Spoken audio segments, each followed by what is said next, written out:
Hello. Hello. ആ ലിയാഖത്ത് അലി എന്ന് പറഞ്ഞ ആളല്ലേ? അതെ. ഞാന് മലപ്പുറത്ത് നിന്നാണ്. ആ ഒരു വെറുതെ ഒന്നിങ്ങനെ നിങ്ങളെ നമ്പർ കണ്ടപ്പോ ഒന്നിങ്ങനെ വിളിച്ചാണ്. കുറെ കാലമായി വിളിക്കണം തന്നെ, നമ്പർ കണ്ടില്ലേനി. ആഹാ അപ്പൊ നിങ്ങളെ നമ്പർ കണ്ടപ്പോ ഇങ്ങനെ വിളിച്ചാ. പറയൂ. പിന്നെ തിരക്കിലാണോ? അല്ലല്ല. Okay okay okay. പിന്നെ ഞാന് ചോദിക്കാന്ന് വെച്ച് കഴിഞ്ഞാല്, ഇപ്പോ നമ്മള് സയന്റിഫിക് ആയിട്ടൊക്കെ ഒരു ചോദ്യം ചോദിച്ചൂടെ അങ്ങോട്ട്? നിങ്ങൾ ചോദിച്ചോളെ. നമ്മൾ സയന്റിസ്റ്റ് ഒന്നല്ല. നമ്മൾ ആ സാധാരണ ഒരു മനുഷ്യനാണ്. എക്കണോമിക്സ് പഠിച്ച ഒരാളാണ്. നിങ്ങൾ പറഞ്ഞു. ഓക്കെ. അല്ല, ഓക്കെ. ഇനി പിന്നെ ധാരണ ഇല്ലാത്ത ക്വസ്റ്റ്യൻ ആണെന്നുണ്ടെങ്കിൽ ഞാൻ വേറെ ഏതെങ്കിലും ചോദിക്കുകയും ചെയ്യാം. പക്ഷെ എനിക്ക് ആദ്യം ചോദിക്കാൻ തോന്നിയത് അതാണ്. നമ്മള് മനുഷ്യന് മാത്രം ഒരു എന്തുകൊണ്ടാണ് ജീവികളിൽ നിന്ന് സ്പെഷ്യലായി മാറിയത്? പിന്നെ ഈ ഭൂമി മാത്രം എന്തുകൊണ്ടാണ് പ്രപഞ്ചത്തിൽ നിന്ന് സംതിങ് സ്പെഷ്യലായി മാറിയത്?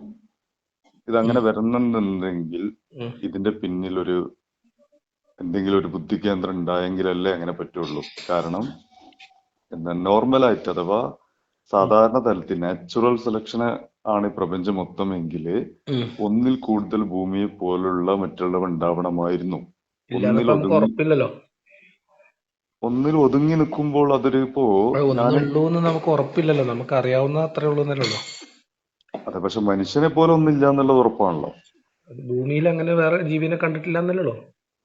ഭൂമിയിലുള്ള ഏകദേശ ജീവജാലങ്ങൾ നമ്മൾ കണ്ടു എന്ന് തന്നെയാണ് നമുക്ക് മനസ്സിലാക്കുക. ആധുനിക സയൻസ്, ഇന്ന് വരെയുള്ള ആധുനിക സയൻസ്. ആധുനിക സയൻസ് തന്നെ കാലാകാലങ്ങളിൽ ആ സയൻസിന് ആധുനികം തന്നെയാണ് വിളിക്കുക. ഇങ്ങനെ ആകെ ഒന്ന് മാത്രമേ ഉള്ളൂ എന്നുള്ളത് അതൊരു ഇതിന്റെ ബുദ്ധിപരമായ ഒരു സൃഷ്ടാവിലേക്കല്ല വിരൽ ചൂണ്ടുന്നത്. നാച്ചുറൽ സെലക്ഷനിലേക്കാണ്, നാച്ചുറൽ പരിണാമത്തിലേക്കാണ് വിരൽ സെലക്ഷന്റെ ചൂണ്ടുന്നത്. ഞാൻ മനസ്സിലാക്കിയ അർത്ഥം, നാച്ചുറൽ എന്ന് പറഞ്ഞ സ്വാഭാവികം എന്നാണ് ഞാൻ മനസ്സിലാക്കിയ വാക്കർത്ഥം.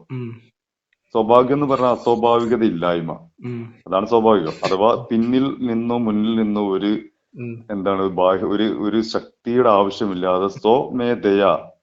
എന്റെ ഏരിയ അല്ല. നിങ്ങൾക്ക് വേറെ എന്തെങ്കിലും സംസാരിക്കണമെങ്കിൽ സംസാരിക്കാം. അതായത് ഇത് ഈ പ്രപഞ്ചം എന്തുകൊണ്ട് ഇങ്ങനെ എന്ന് ചോദിച്ചാൽ ഇതിങ്ങനെ ആയതുകൊണ്ട് ഇങ്ങനെ എന്നുള്ള അർത്ഥമേ ഉള്ളൂ, ഉത്തരേ ഉള്ളൂ.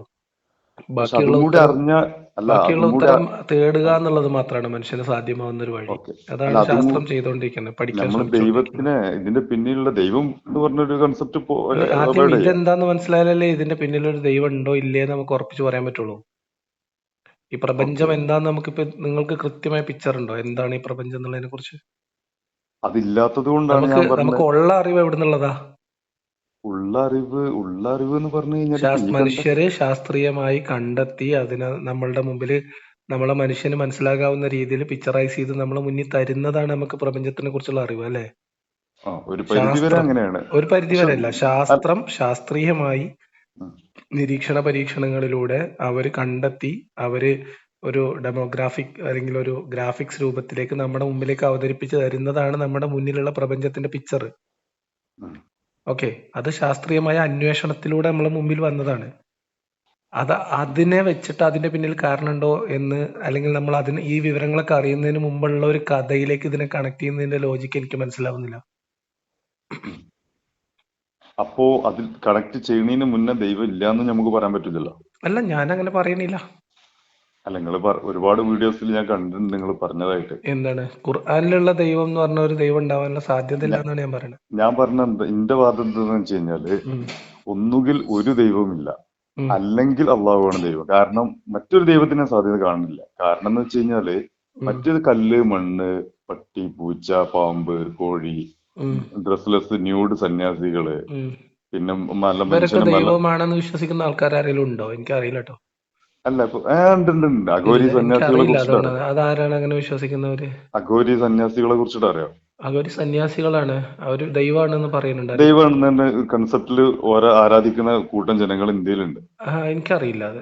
അഘോരി സന്യാസികൾ ദൈവമാണെന്ന്, ദൈവത്തിന്റെ അവതാരം എന്നുള്ള നിലക്ക് അവർ കണ്ട് ദൈവത്തിന്റെ അവതാരം എന്നോ അല്ലെങ്കിൽ ദൈവത്തിന്റെ പ്രതീകം എന്നോ അല്ലെങ്കിൽ ദൈവത്തിലേക്ക് എത്താൻ പറ്റുന്ന ഔലിയാക്കൾ എന്നുള്ള രീതിയിൽ പരിഗണിക്കുന്നതിനെ കുറിച്ചാണ് നിങ്ങൾ പറയുന്നത്? ദൈവം എന്നുള്ള രീതിയിലാണോ?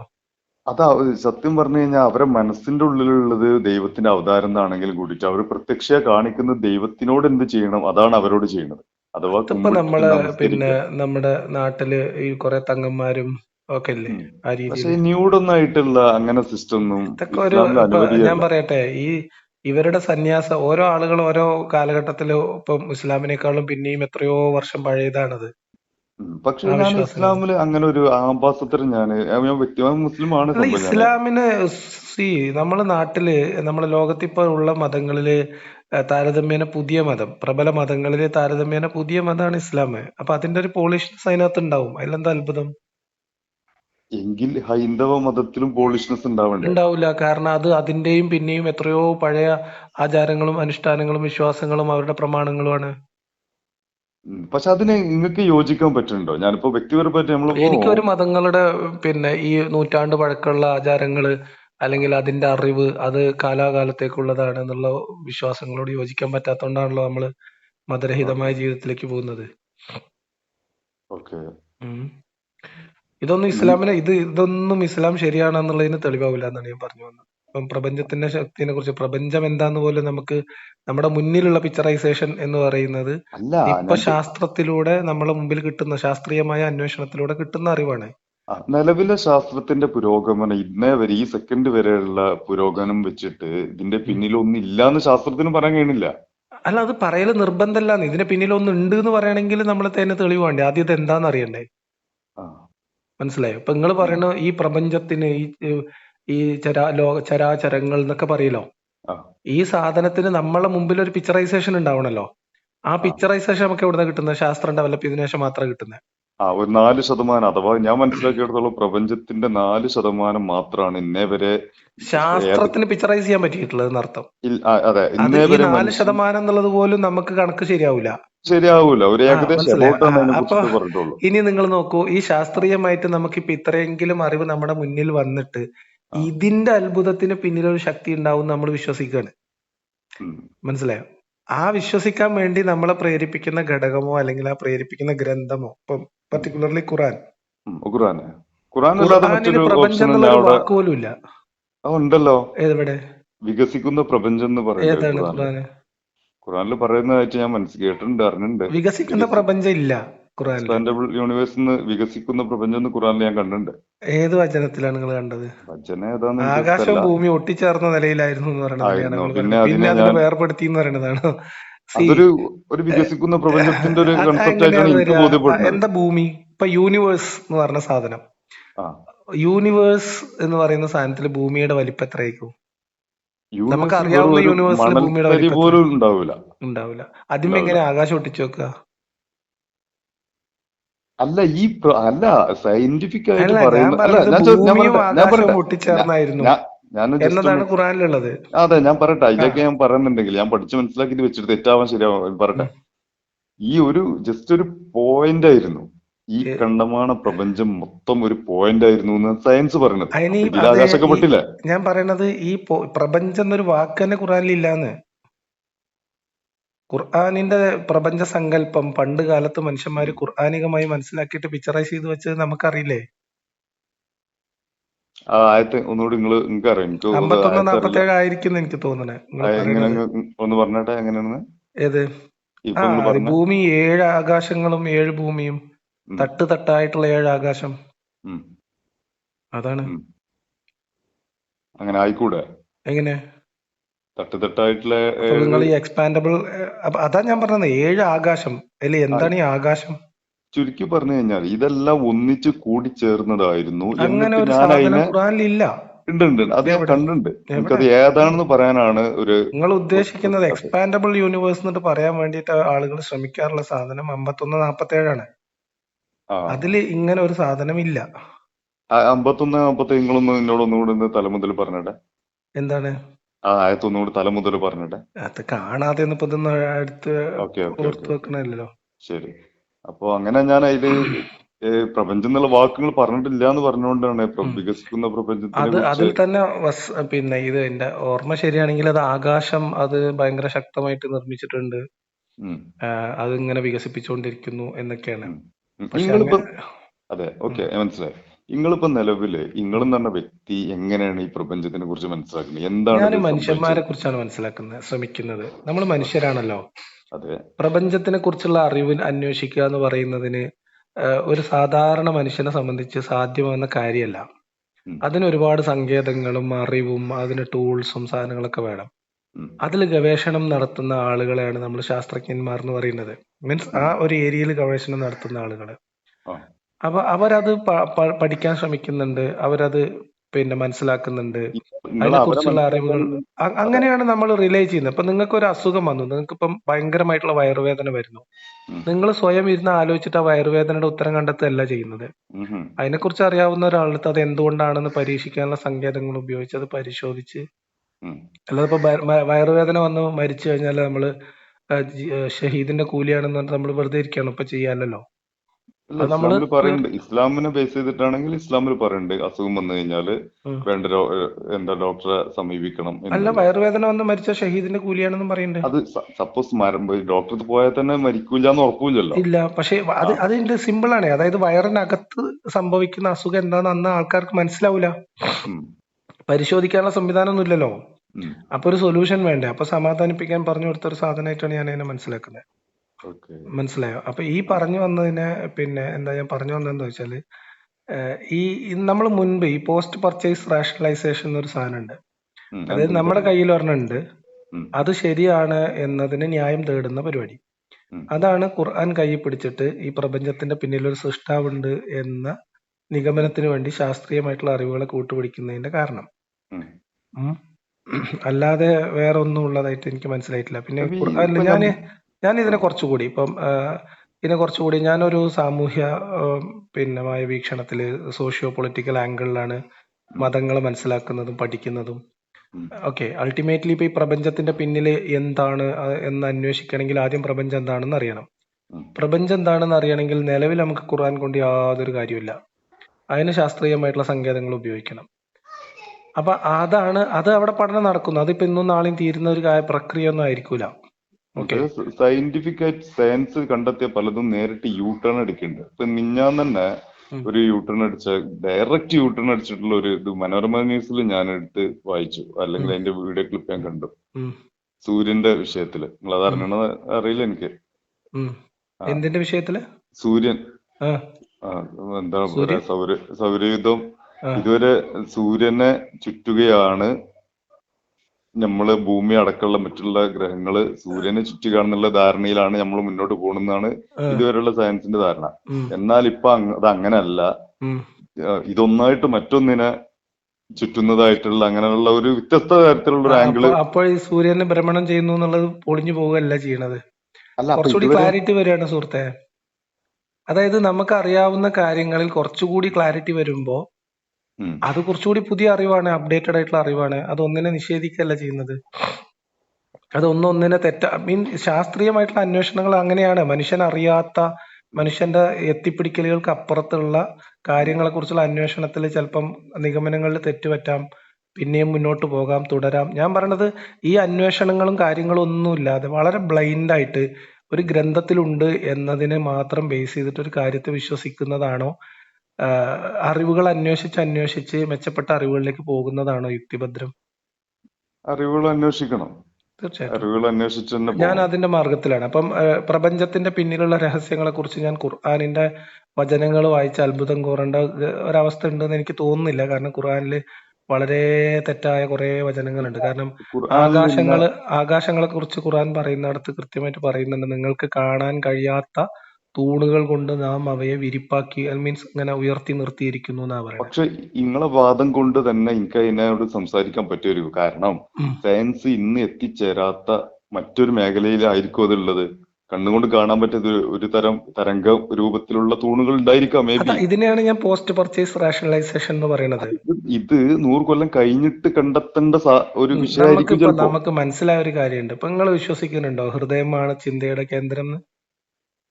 നമ്മുടെ ഓർമ്മ, ബുദ്ധി, മനനം ഇതൊക്കെ നടക്കുന്നത് തലച്ചോറ് കൊണ്ടാണോ ഹൃദയം കൊണ്ടാണോ? ഡയറക്റ്റ് അല്ലെങ്കിൽ ഇൻഡയറക്റ്റ് ആയിട്ട് ഒരു കണക്ഷൻ ഉണ്ടായിരിക്കും. ഇതിന് കണക്ഷൻ ഉണ്ടാവുന്നല്ല. കണക്ഷൻ ഇപ്പം എല്ലാ നഖത്തിനും ഹൃദയമായിട്ട് കണക്ഷൻ ഉണ്ടാവും, അതല്ല ഞാൻ ചോദിക്കുന്നത്. ഇതിന്റെ ഒരു കേന്ദ്രം എന്ന് പറയുന്നത് ശാസ്ത്രം എത്തിയിട്ടുള്ളത് തലച്ചോറാണെന്നാണ്. അക്ബറിന്റെ ആ വീഡിയോയിൽ അത് കണ്ടിരുന്നു അങ്ങനെ സംസാരം. പക്ഷെ ആ വിഷയത്തിൽ സയന്റിഫിക് ആയിട്ടുള്ള ഭരണ മുന്നേറ്റം നടക്കുന്നുണ്ട്. അതേ യഥാർത്ഥം. അങ്ങനെ മുന്നേറി എത്തിപ്പെട്ടിട്ടുള്ള ഇപ്പോഴത്തെ ഏറ്റവും കൺക്ലൂസീവ് ആയിട്ടുള്ള ഒരു സാധനം തലച്ചോറ് കൺക്ലൂഡിലൊന്നും എത്തിയിട്ടില്ല. അതിന്റെ ഇല്ല, ഏതാ കൺക്ലൂഡിൽ? ഹൃദയം മാറ്റിവെക്കൽ ശസ്ത്രക്രിയ വരെ നടക്കുന്നുണ്ട്. ആളുകളുടെ സ്വഭാവത്തിലോ ചിന്തയിലോ എന്തെങ്കിലും മാറ്റം വരുന്നതായിട്ട് അറിവുണ്ടാവും. അതൊക്കെ പഠിക്കേണ്ട വിഷയങ്ങളാണ്. അങ്ങനെ പഠിച്ചിട്ടുണ്ടെന്ന് അതിനെ കുറിച്ച് ഉണ്ടോന്നുള്ളതും പഠനം നടന്നിട്ടുണ്ട്. തന്നെ അങ്ങനെ ഉം. ഇല്ലാന്ന് പറഞ്ഞ്. ഇല്ല, ആളുടെ സെൽഫ് പോകൂലേ സുഹൃത്തെ. അതായത് ഉം. ഇപ്പൊ നിങ്ങളുടെ പേര് എന്തായിരുന്നു? സൈഫുദ്ദീൻ. സൈഫുദ്ദീൻ. എന്റെ പേര് ലിയാഖത്ത്. അറിയാം അപ്പൊ അറിയാം. എന്റെ ഹൃദയം നിങ്ങൾക്ക് വെച്ചാൽ, ഉം. നിങ്ങൾ ഹൃദയമാണ് ചിന്തയുടെ തലസ്ഥാനെങ്കിൽ, നിങ്ങൾ നാളെ മുതൽ ആ നിങ്ങളെ തലസ്ഥാനം മനസ്സിലാക്കുന്നത് അല്ല, ലിയാഖത്തായിട്ടല്ലേ? അങ്ങനെ അദ്ദേഹം അവിടെ അക്ബർ സാഹിബ് അങ്ങനെ പറഞ്ഞിട്ടില്ല. അക്ബർ പറഞ്ഞത് അല്ലേ പറഞ്ഞ, ഇതാണ്. ഖുർആനെ കുറിച്ചാ പറഞ്ഞത്. അതന്നെ, ഏതായാലും ഖുറാനിലാണെങ്കിലും ഖുറാന്റെ വക്താവായിട്ടാണ് മൂപ്പര് സംസാരിച്ചതെങ്കിൽ ആ പുള്ളി മൂപ്പര് എന്താ പറയണത്, ഡയറക്റ്റ് അതായത് റെഡി ടു വെയിറ്റ് ആണ്. റെഡി ടു ഇത് വെയിറ്റ്. ശാസ്ത്രം ഇന്നല്ലെങ്കിൽ അവിടെ എത്തും, ഞാൻ അതിന് വെയിറ്റ് ചെയ്യാൻ മേ ബി തയ്യാറാണെന്നാണ്. മേ ബി ഞങ്ങൾ പ്രതീക്ഷിക്കുന്നുണ്ട് മനസ്സിലായി. അങ്ങനെ എത്താൻ തന്നെ ആയിരിക്കും. May be. ഇതാണ് ഞാൻ പറഞ്ഞത്. ഇതിനെയാണ് നമ്മളൊരു കാര്യത്തിൽ യാതൊരു തെളിവും പരീക്ഷണവും നിരീക്ഷണവും ഒന്നും ഇല്ലാത്ത ഒരു ഗ്രന്ഥത്തിനെ റിലേ ചെയ്യുകയും അതിൽ അല്ല അന്ധമായി വിശ്വസിക്കുകയും ഈ അത് വിഷയത്തിൽ നാളെ പരീക്ഷണം ശാസ്ത്രീയമായി നടന്നുകൊണ്ടിരിക്കുന്നുണ്ട്. ശരിയാണെന്ന് പുലരും എന്ന് വിചാരിക്കുകയും ചെയ്യുന്നതിന്റെ അവസ്ഥയാണിത്. ഈ വിഷയത്തില് എന്താണ് സയന്റിഫിക് ആയിട്ട് പഠനങ്ങൾ നടന്നുകൊണ്ടിരിക്കുന്നുണ്ട്. ഇന്റർനാഷണൽ ലെവലിൽ തന്നെ പഠനം നടന്നുകൊണ്ടിരിക്കുന്നുണ്ട്. ഉണ്ട്. ആ ഉണ്ട്. അതിന് അപ്പൊ അത് മേ ബി അപ്പൊ സംഭവിക്കാം. ഇതുവരെ ഉള്ള ശാസ്ത്രീയമായിട്ടുള്ള അറിവുകളെ ആ, ഖുർആനിലെ ഈ വചനത്തിലേക്ക് എത്തും വരെ നമ്മൾ അംഗീകരിക്കേണ്ടാതെ അതിന്റെ നമുക്ക് കാരണം തൽക്കാലം വെയിറ്റ് എന്താണെന്നറിയോ? ചെയ്യാന്നാണ് പറയുന്നത്. അതിന്റെ കാരണം എന്താണെന്നറിയോ? ഉം.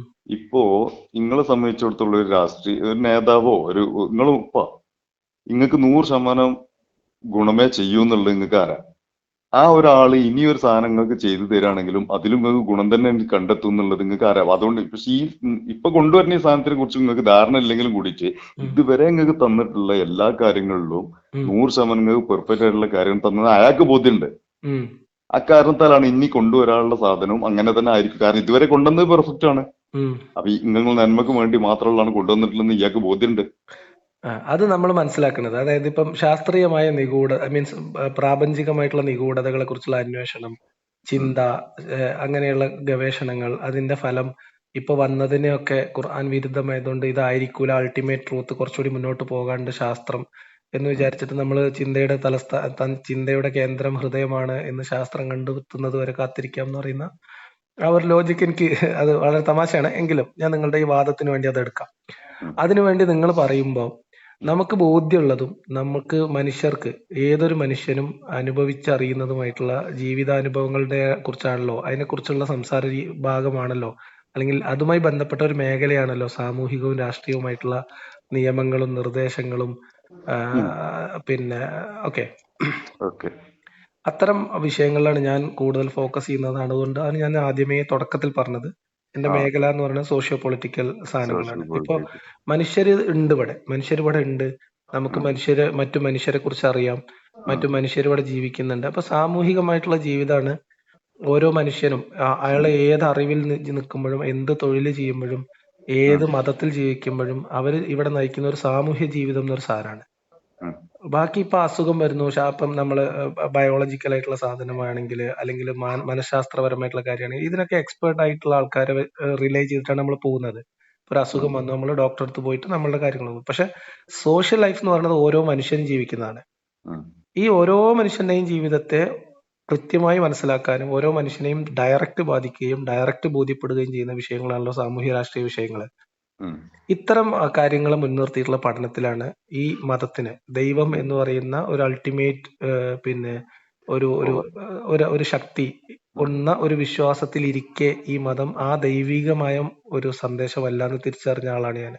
കുറച്ചുകൂടി സ്പെസിഫിക് ആയിട്ട് പറഞ്ഞാൽ, നിങ്ങൾ പറയുന്ന പോലെ ഈ പ്രപഞ്ചത്തിന്റെ പിന്നിൽ ഒരു ശക്തി ഉണ്ടാവാനാണ് സാധ്യത, അല്ലെങ്കിൽ ഉണ്ട് എന്ന് വിശ്വസിച്ചിരുന്ന കാലത്ത് ഇസ്ലാം ആ ദൈവികതയ്ക്ക് ചേർന്നതല്ല എന്ന് തിരിച്ചറിഞ്ഞ് മതം വിട്ടുപോയ ആളാണ് ഞാൻ. ശരി. അപ്പൊ പിന്നെ മറ്റുള്ള സാധ്യത എന്തൊക്കെയാണ്? ഇസ്ലാം അല്ലെങ്കിൽ പിന്നെ ഏതാണ് നിങ്ങളൊരു സാധ്യത? അതല്ല ചോദ്യം. ഞാൻ പറയുന്നത്, ഞാൻ മതത്തിൽ നിന്ന് ഉപേക്ഷിക്കുന്നത് മതം ദൈവികമല്ല എന്നുള്ള കാഴ്ചപ്പാടിലേക്കാണ് ഫസ്റ്റ് എത്തുന്നത്. ഓക്കെ.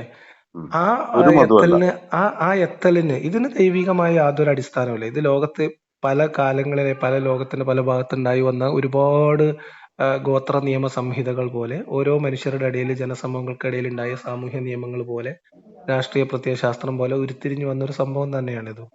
ഇത് മനുഷ്യനിർമ്മിതമാണ്. ഇതിനകത്ത് ഈ പറഞ്ഞ പ്രപഞ്ചത്തിന്റെ പുറകിലുള്ള ശക്തിയുടെ ഒരു ഇടപെടലുള്ളതായിട്ട് എനിക്ക് ബോധ്യപ്പെട്ടിട്ടില്ല. അതിന് പല പ്രധാനപ്പെട്ട കാരണങ്ങളുണ്ട്. അതിലേറ്റവും പ്രധാനപ്പെട്ട ഒരു സാധനമാണ് ഇസ്ലാം മനുഷ്യനെ കുറിച്ച് പറയുന്നതിന് തന്നെ, ഖുർആൻ മനുഷ്യനെ കുറിച്ച് പറയുന്നതിന് തന്നെ വിരുദ്ധമായ കുറെ സാമൂഹ്യ നിയമങ്ങൾ ഖുർആനിൽ തന്നെ ഉണ്ട്. അടിമത്താണോ? വളരെ പ്രധാനപ്പെട്ട പോയിന്റ് ആണത്. എന്റെ ഈ പഠനങ്ങളിൽ ക്രിട്ടിക്കലായിട്ട് ഇതിനെ വായിക്കേണ്ടുന്നതിലേക്ക് എന്നെ ചിന്തിപ്പിച്ച ഏറ്റവും പ്രധാനപ്പെട്ട ഒരു പോയിന്റ് ആണത്. ഉം. സ്ലേവറി എന്ന് പറയുന്നത് മനുഷ്യ സമൂഹത്തിൽ അല്ലെങ്കിൽ മനുഷ്യന്റെ ജീവിതത്തിൽ, മനുഷ്യന്റെ ചരിത്രത്തിലുണ്ടായ ഏറ്റവും എന്താ പറയാ, ഏറ്റവും നീചമായിട്ടുള്ള ഒരു വ്യവസ്ഥിതിയായിരുന്നു സ്ലേവറി. സ്ലേവറി ആ സ്ലേവറിനെ പൂർണ്ണമായിട്ട് എൻഡോസ് ചെയ്യുന്ന ഒരു മതമാണ് ഇസ്ലാം. ഒരിക്കലും ഞാനത് മനസ്സിലാക്കിയിട്ടില്ല. നിങ്ങൾ മനസ്സിലാക്കിയിട്ടില്ല എന്നുള്ള മനസ്സിലാക്കി കാര്യമില്ലല്ലോ. ആ ഖുർആനിൽ കാരണം ഞാൻ അങ്ങനെയാണ്. മുസ്ലിമാട്ടോ, നിലവിൽ ഞാൻ മുസ്ലിമാണ്. ആ പിന്നെ ഞാൻ പറയുന്നത്, ഞാൻ വിശ്വാസി ആയിരിക്കെ ഈ സുന്നി മുജാഹിദ് തർക്കമൊക്കെ കണ്ട് മനപ്രയാസപ്പെട്ട് എന്തിനാണ് ഈ ഖുർആൻ വെച്ചിട്ട് ഉമ്മത്ത് ഇങ്ങനെ തമ്മിൽ തല്ലുന്നത് എന്നുള്ള അത് ആലോചിച്ചിട്ട്, തർക്കം ഉണ്ടാവും എന്നുള്ളത് ഓൾറെഡി പറയുന്നുണ്ട്, അല്ല മുന്നേ അത് കാലെ കൂട്ടി പറയണതിനെ പറയുന്നുണ്ട്. കുറിച്ചല്ല, നമ്മള് ഇത് ഹുദല്ലിൽ നാസ് അല്ലേ. ഉം. അപ്പൊ തർക്കം ഉണ്ടായിട്ടില്ലെങ്കിലാണ് ഇസ്ലാം ദൈവത്തിൽ നിന്നല്ല എന്നുള്ളത് മനസ്സിലാക്കാൻ അതെങ്ങനെയാ പറ്റുള്ളൂ. വരിക? അത് കാരണം തന്നെ ദൈവികതയ്ക്ക് നിരക്കുന്ന കാര്യമല്ലല്ലോ. അല്ല, ദൈവം നിങ്ങൾക്കും ചോയ്സ് തന്നു, എനിക്കും ചോയ്സ് തന്നു. ഒരു ചോയ്സും ഇല്ല. ഖുർആൻ പ്രകാരം പിന്നെ അള്ളാഹു ചോയ്സ് തന്നു എന്ന് പറയുന്നത് തെറ്റാണ്. ചോയ്സ് തന്നു, ഇവിടെ അതുകൊണ്ടാണ് നിങ്ങൾ ഇങ്ങനെ നടക്കുന്നത്. ഞാനിപ്പോ നിങ്ങൾ ഇസ്ലാം വിട്ടു, അത് നിങ്ങൾ ചോയ്സ് ആണ്, ഞാൻ അതിനെ അംഗീകരിക്കണം. ഉം, പക്ഷെ രാജ്യത്തിനെതിരെ പ്രവർത്തിക്കുകയാണെങ്കിൽ, അഥവാ അതൊരു ഇസ്ലാമിക രാജ്യമാണ്, ഉം, എന്നിട്ട് നിങ്ങൾ മതം വിട്ടിട്ട്, ഉം, ഇപ്പൊ സൗദി ഉദാഹരണം, ഞാൻ നിങ്ങൾ സൗദിയിലാണ്, ഉം, നമ്മൾ രണ്ടാൾ സൗദി പൗരന്മാരാണ്, നിങ്ങൾ ഇസ്ലാം വിട്ടു, ഉം, അതുകൊണ്ട് സൗദിക്ക് ഒരു പ്രശ്നമില്ല, അല്ലെങ്കിൽ ഉം, ശരീരത്തിന് നിയമത്തിന് പ്രശ്നമില്ല. പക്ഷേ ഉം. നിങ്ങൾ രാജ്യം വിട്ടിട്ട്, അല്ല സോറി, ഇസ്ലാം വിട്ടിട്ട് നമ്മൾ രാജ്യത്തിന് മുർത്തതിന്റെ കൊല്ലയിലേക്ക് നമുക്ക് പിന്നെ വേണമെങ്കിൽ പോവാം. ഇപ്പൊ ഞാൻ പറഞ്ഞത് സ്ലേവറിനെ കുറിച്ച് പറയും. സ്ലേവറി. ഉം, ഓക്കെ, സ്ലേവറി എന്ന് പറഞ്ഞു കഴിഞ്ഞാല് ഉം, ഇപ്പൊ ഈ അടിമ ആയിരുന്നു ബിലാൽ റളിയല്ലാഹു അൻഹു. ഞാൻ ഒരു അനുഭവം പറയാം. ഉം, ഈ അടിമായിരുന്നു ഇസ്ലാമിലെ ഒരു കാരണം മുന്നേ വന്നിട്ട് കൊണ്ടിരിക്കുന്ന ഒരു രീതിയാണ് ആ നാടുകളിൽ, ഈ ജാഹിലിയ കാലത്തെ തുടർന്നുകൊണ്ടിരിക്കുന്ന ഒരു രീതി. ഇസ്ലാം അതിനെ പൂർണ്ണമായിട്ടും അംഗീകരിക്കുകയല്ല ചെയ്യണത്. പകരം അത് പെട്ടെന്ന് ഇതിലെടുത്ത് ഒഴിവാക്കാൻ ബുദ്ധിമുട്ടാണ്. കാരണം എബ്രഹാം ലിങ്കന്റെ എസ്റ്ററൊക്കെ അറിയാലോ നിങ്ങൾക്ക്. ഉം, അതെ, അത് അവർ അംഗീകരിക്കാൻ അവർക്കും ഒരു ബുദ്ധിമുട്ടുണ്ട്. പക്ഷെ ഇസ്ലാം നേരിട്ടുള്ള, ഇസ്ലാമിന്റെ അടിമത്തം തന്നെ വ്യത്യസ്തം തന്നെയാണ്, പേരിലാണ് സാമ്യമുള്ളത്. ഉം, ഞാൻ അതിനൊക്കെ എക്സ്പ്ലെയിൻ ചെയ്യാം. ഉം, ഇപ്പൊ പറഞ്ഞു കഴിഞ്ഞാൽ ഇപ്പൊ ബിലാൽ റളിയല്ലാഹുവിന്റെ ഒറ്റ ഉദാഹരണം തന്നെ മതി.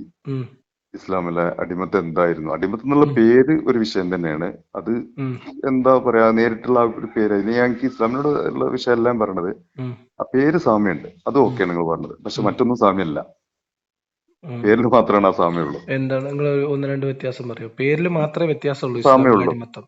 അല്ല, പേരിൽ പേരിൽ മാത്രമേ മാത്രം വ്യത്യാസമുള്ളൂ. അതായത് അടിമയെ എന്ന് വിളിക്കരുത് എന്നുണ്ട്, ഉണ്ടല്ലേ? അത് അബ്ദ് മതി. എന്ന് എന്നാല് വിളിക്കരുത് അത് എന്നുണ്ട്. എനിക്ക് അറിയാത്ത പുതിയ അറിവാണ് നിങ്ങളോട്. അബ്ദ് എന്ന് എങ്കിൽ വിളിക്കരുത്. 100% ഇസ്ലാം പെർഫെക്റ്റ് ആണ്. ഞാൻ ഓൾറെഡി പെർഫെക്റ്റ് ആണെന്നാണ് വിശ്വസിച്ചുകൊണ്ടിരിക്കുന്നത്. കാരണം എനിക്ക് അറിയാത്തൊരു അറിവപ്പ് നിങ്ങൾ എനിക്ക് പറഞ്ഞു. പറഞ്ഞുതരാം. Okay okay. അതുകൊണ്ട് എന്തായി, പക്ഷെ നിങ്ങൾ ഇപ്പൊ അറിഞ്ഞു ഇതിന്റെ വെച്ചാൽ എല്ലാ വലിയൊരു സംശയവും പെശക് തീർന്നു. എന്താ അറിയോ? വലിയൊരു പെശക് എന്താ വെച്ചാൽ ഈ ആ പേരിൽ മാത്രമേ വ്യത്യാസമുള്ളൂ. ഓക്കെ ഓക്കെ ഓക്കെ, അത് ബാക്കി ഞാൻ എല്ലാം എക്സ്പ്ലെയിൻ ഒരേപോലെ ചെയ്യാം തന്നെ. അതായത് ഒരു ഇപ്പൊ നിങ്ങൾക്ക് പറയാൻ ഉദാഹരണത്തിന്, പറ്റും ഇങ്ങോട്ട് പേരിൽ മാത്രമാണ് വ്യത്യാസം ഇല്ലാത്തതെന്നുള്ളത്. ഉം, ഞാൻ പറഞ്ഞുതരാം. ഇപ്പോ ഈ ബിലാൽ റളിയല്ലാഹുവിനെ കുറിച്ചിട്ട് അറിയാലോ. ഓക്കെ, ഉം, അടിമയായിരുന്നു. ഉം, ഓക്കെ, അങ്ങനെ ബിലാൽ റളിയല്ലാഹുവിന്റെ അടുത്തേക്ക് ഉം, അദ്ദേഹത്തിന്റെ ഉപ്പ കടന്നു ഉം, വന്നിട്ട്, ഉപ്പയോ പാരന്റ്സോ ഉം, ആരാന്നും വ്യക്തമല്ല, ഉം.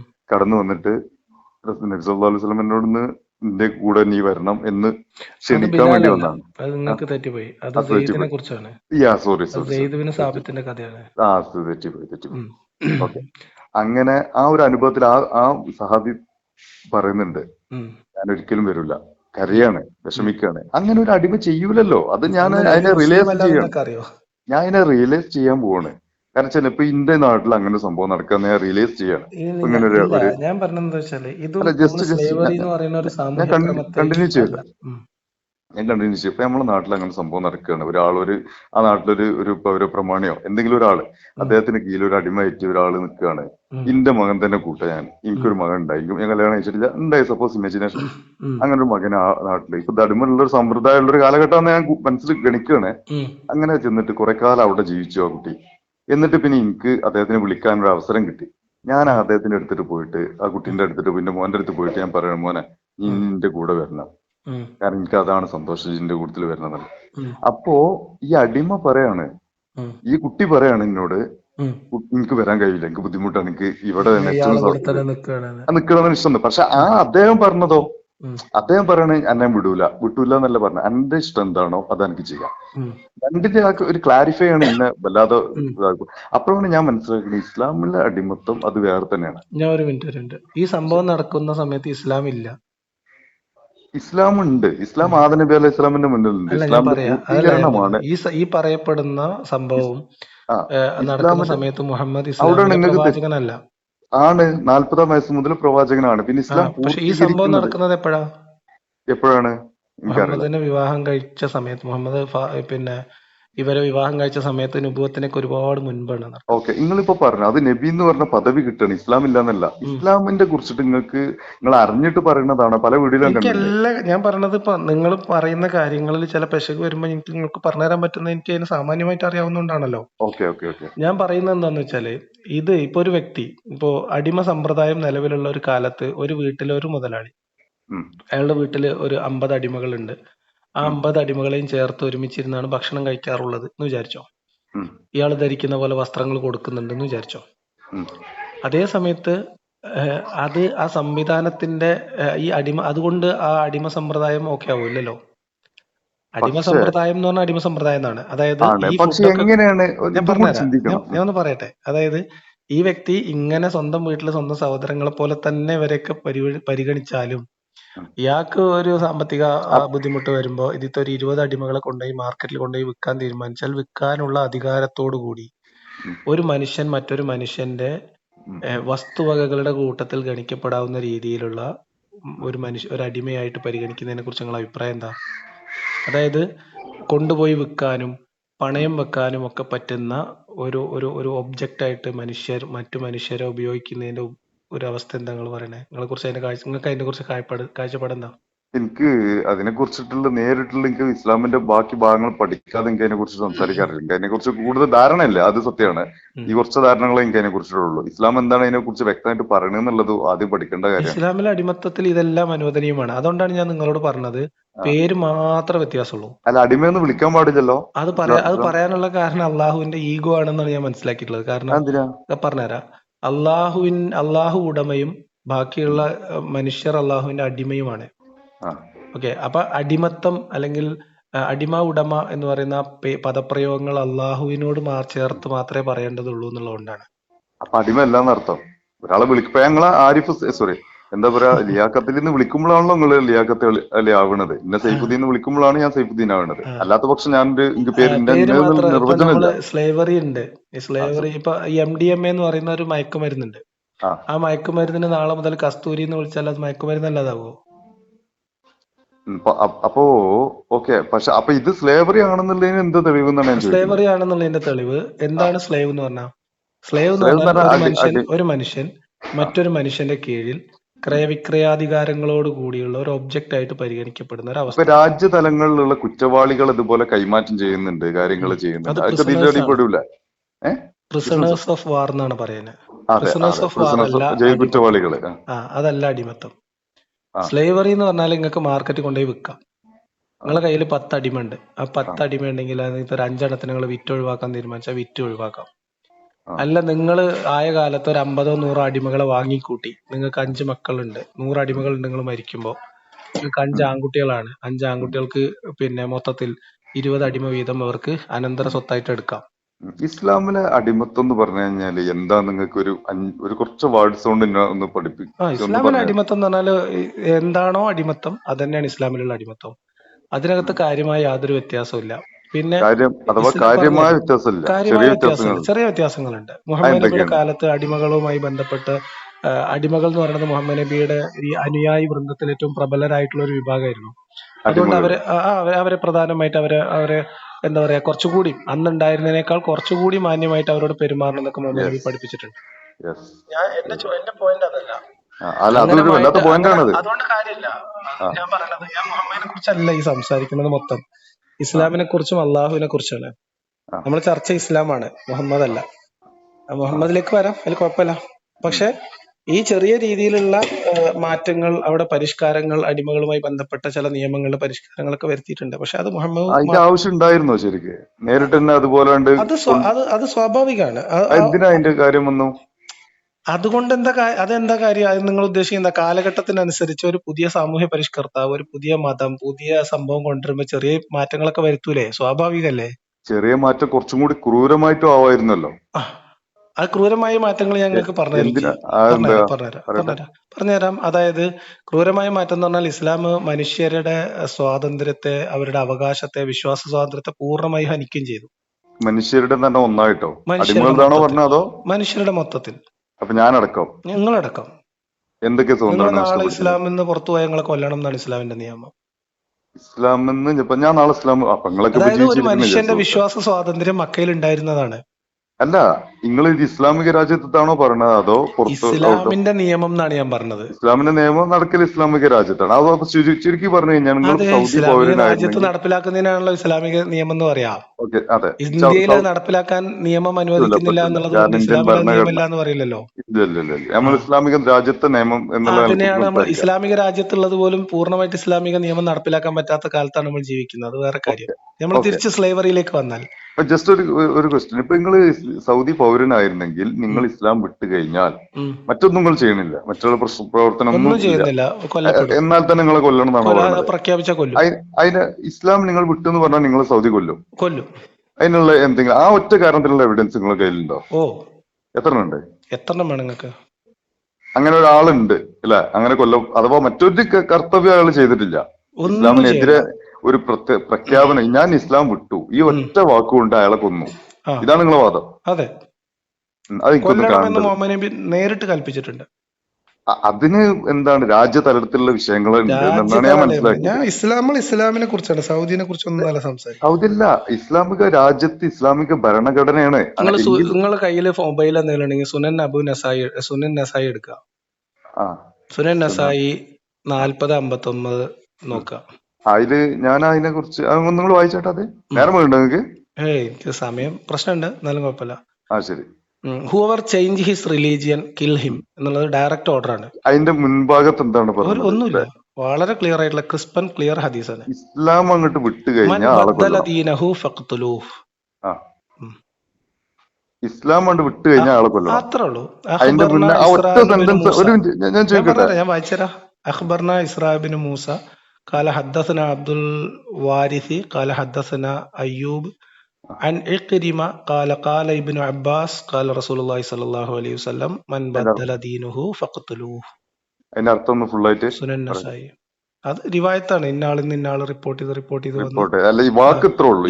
ഇബ്നു അബ്ബാസ് പറഞ്ഞത്, നബി പറഞ്ഞതായിട്ട് ഇബ്നു അബ്ബാസ് റിപ്പോർട്ട് ചെയ്യാണ്. മറ്റുള്ളതൊക്കെ റിവായത്ത് മീൻസ് അതിന്റെ സനദാണ്. മൻ ബദല ദീനഹു ഫഖ്തുലൂഹു, ദീൻ വിട്ടാൽ കൊല്ലണം. അതെ, വേറെ ഒരു എക്സ്പ്ലനേഷനും ഇല്ല, എല്ലാ കാരണത്താലൊന്നും എക്സ്പ്ലനേഷനും ഇല്ലല്ലേ? ഓക്കെ, അത് നിങ്ങൾക്ക് ഒന്ന് വാട്സപ്പ് ചെയ്ത് തരാൻ പറ്റുമോ? അത് ഞാൻ പറഞ്ഞുതരാം നിങ്ങൾക്ക്. നിങ്ങൾ എനിക്ക് ഹായ് അയച്ചോളൂ, ഞാൻ പറഞ്ഞു. അയച്ചിട്ടുണ്ട് ഓൾറെഡി. പിന്നെ അത് എനിക്ക് അതുപോലെയാണ് ഹദീസ് അല്ല കേട്ടോ. സുനൻ നസായിലും അബൂദാവീദിലും ഒക്കെ ഇഷ്ടംപോലെ ഹദീസ് ഉണ്ട്, ഇബ്നു മാജയിലുണ്ട്. മറ്റൊരു കാരണമില്ല, അഥവാ സ്ട്രൈറ്റ് ആയിട്ട്. ഇപ്പൊ ഞാൻ എന്റെ പേര് സൈഫുദ്ദീൻ, ഞാൻ സൗദി പൗരനാണെന്ന് കൂട്ടിക്കോളൂ. അവിടെ അതിനുള്ള ശരീരത്ത് നിയമം നടക്കുന്ന രാജ്യം വേൾഡിലെ മെയിൻ ആയിട്ടുള്ള. ഞാൻ ആ രാജ്യത്തുള്ള ജീവിച്ചുകൊണ്ടിരിക്കുന്ന ഒരാള്, ഞാൻ പെട്ടെന്ന് പറയാണ് വാർത്താ സമ്മേളനം, ഒറ്റ വാർത്താ സമ്മേളനം, ഞങ്ങൾ ഒരു വാർത്താ സമ്മേളനം നടത്തിയിട്ട് പറയാണ് ഇസ്ലാം എന്ന് പറയുന്ന മതത്തിൽ എനിക്ക് വിശ്വാസമല്ല, ഞാൻ ഇസ്ലാം ഉപേക്ഷിക്കുകയാണ്, ഇത് ദൈവിക മതമായിട്ട് എനിക്ക് ബോധ്യപ്പെടുന്നില്ല എന്ന് പറഞ്ഞ് നിങ്ങൾ പുറത്തിറങ്ങിയാൽ നിങ്ങൾ ജയിലിലടക്കും. എന്നിട്ട് ഞാൻ പിന്നെ ഒന്നും പറയണമൊന്നുമില്ല, മറ്റൊന്നും ഞാൻ പറഞ്ഞില്ല. ഒന്നും പറഞ്ഞു തരും. നിങ്ങൾ പറഞ്ഞത് ഇത്രേ ഉള്ളൂ. അതായത് മതവിമർശനം, ബ്ലാസ്ഫമി വേറെയും അപ്പോസ്റ്റസി വേറെയാണ്. അപ്പോസ്റ്റസിക്ക് മാത്രം എന്ന് പറഞ്ഞാൽ മതപരിത്യാഗിയെ കൊല്ലണം എന്ന നിയമമുള്ള 11 ഇസ്ലാമിക രാജ്യങ്ങൾ ഈ 2024 ലോകത്തുണ്ട്. അതിന് വേറൊരു റീസണും ഇല്ല. ഈ എം അക്ബർ ഒക്കെ പറയുന്നത് പോലെ രാജ്യദ്രോഹ പ്രവർത്തനത്തിൽ ഏർപ്പെട്ടു അങ്ങനെ ഒരു ഹദീസിലും ഇല്ല. ഡയറക്റ്റ് ഓർഡർ ആണ്. മൻ ബദ്ദല ദീനുഹു ഫഖ്തുലൂഹു എന്ന് പറഞ്ഞാൽ എന്താ? ആരെങ്കിലും മതം മാറിയാൽ, മതം ഉപേക്ഷിച്ചാൽ കൊല്ലുക. ഇപ്പൊ ഒരു കാര്യം പറയട്ടെ, ഇപ്പൊ ഇങ്ങനെ നമുക്ക് വ്യാഖ്യാനിക്കാം. ലാ ഇലാഹ എന്ന് പറഞ്ഞു കഴിഞ്ഞാല് ഒരു ദൈവം ഇല്ല എന്നാണ്. ആ ഒരൊറ്റ കഷ്ണം എടുത്തു കഴിഞ്ഞാൽ എന്താ ഇസ്ലാമിൽ ഒരു ദൈവം ഇല്ല? ബുഖാരി എന്നൊരു ഹദീസ് പറഞ്ഞുതരാം. സേ ബുഖാരിയിൽ 69:22 നോക്കാം. ഞാൻ ഈ പറഞ്ഞ മനസ്സിലായോ? പിന്നെ അതിന്റെ ശേഷം ഒരു ഭാഗം വരണ്ടേ, ഇല്ല അള്ളാഹു അല്ലാതെ.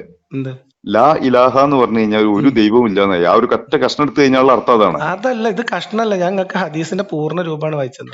ഉം, ഉം. ഉം, വേറൊരു ഹദീസിൽ എന്താ പറയണ അറിയോ? ഉം, ഒരു കൂട്ടം ആൾക്കാർ മതം വിട്ടുപോയി. ഉം.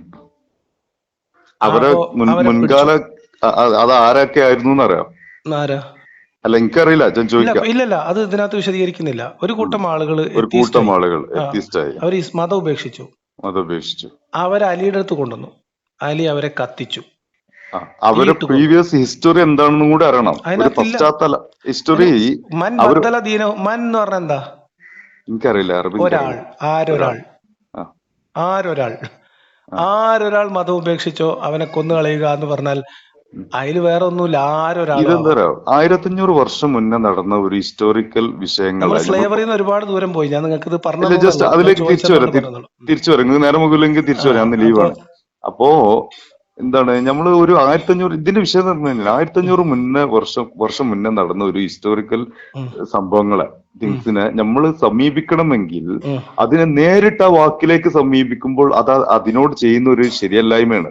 അത് എന്തായാലും ഇനി എത്തിസ്റ്റുകൾ എഴുതി വെച്ച 1500 വർഷത്തെ നമ്മൾ എഴുതിയതല്ല സുഹൃത്തെ. sunna.com എന്ന് പറഞ്ഞാൽ ഇത് ഇസ്ലാം. അതെ, അതിന് നേരിട്ടുള്ള സമീപനം അല്ല ഇതിനെ വേണ്ടത്. കാരണം അത് ഏത് സാഹചര്യത്തിൽ എത്ര ആളുകൾ എന്തിനു വേണ്ടി ഇസ്ലാമിലേക്ക് അന്ന് വന്നു, എന്നിട്ട് എന്തിനു തിരിച്ചുപോയി, എന്തായിരുന്നു അവരുടെ ഉദ്ദേശം, അവർ എതിരെ പ്രവർത്തിക്കാൻ. 2024 നമ്മളിപ്പോ സംസാരിച്ചുകൊണ്ടിരിക്കുന്ന 2024 ഓക്കെ, 11 ഇസ്ലാമിക രാജ്യങ്ങൾ, സൗദി അറേബ്യ ഉൾപ്പെടെ 11 ഇസ്ലാമിക രാജ്യങ്ങളിൽ മതം ഉപേക്ഷിച്ചവനെ കൊന്നു കളയണം എന്ന് ഇസ്ലാമിക നിയമം, രാജ്യത്തെ നിയമമുണ്ട്, ശരിയാ നിയമമുണ്ട്.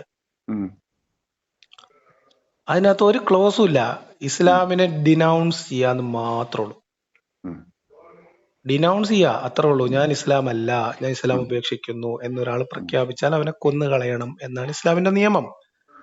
ഇനി ഇവിടേക്കൊന്നും പോണ്ട. നമ്മളെ നാട്ടില് 12ാം ക്ലാസ്സിലെ ഫിഖ്ഹിൽ ഇപ്പം പഠിപ്പിക്കുന്നത് നമ്മളെ നാട്ടില് ഇതന്നെ. ഒരാൾ മതം ഉപേക്ഷിച്ചാൽ അവനെ താമസം കൂടാതെ കൊന്നു കളയണം എന്ന് തന്നെയാണ്. അപ്പൊ ഇവിടെ എന്താ കൊല്ലാത്ത? ജബ്ബാർ മാഷ്ക്ക് ജീവനുണ്ടല്ലോ, നിങ്ങളിപ്പോ ജീവനോട് ഇരിക്കണ്ടല്ലോ എന്ന് ചോദിച്ചാൽ അത് നമ്മുടെ നാടിന്റെ പ്രത്യേകതയാണ്. ഇനി ഇസ്ലാമിക രാജ്യങ്ങളിൽ തന്നെ ഈ കോലത്തിലുള്ള ക്രൂരമായ നിയമം നടപ്പിലാക്കാൻ പറ്റില്ല എന്ന് ചിന്തിക്കുന്ന രാജ്യങ്ങളും ഉണ്ട് കേട്ടോ. മതനിയമം ആ രീതിയിൽ തന്നെ നടപ്പിലാക്കാൻ പറ്റില്ല. ഒരു മിനിറ്റ് ഞാൻ പറയട്ടെ, ഒരാളെ കൊല്ലുക എന്ന് പറഞ്ഞാൽ അതൊരു കൃത്യമല്ല. അത് കൊലപാതകം ഒരിക്കലും ഒരു ക്രൂരകൃത്യം എന്ന് ഞാൻ പറയില്ല.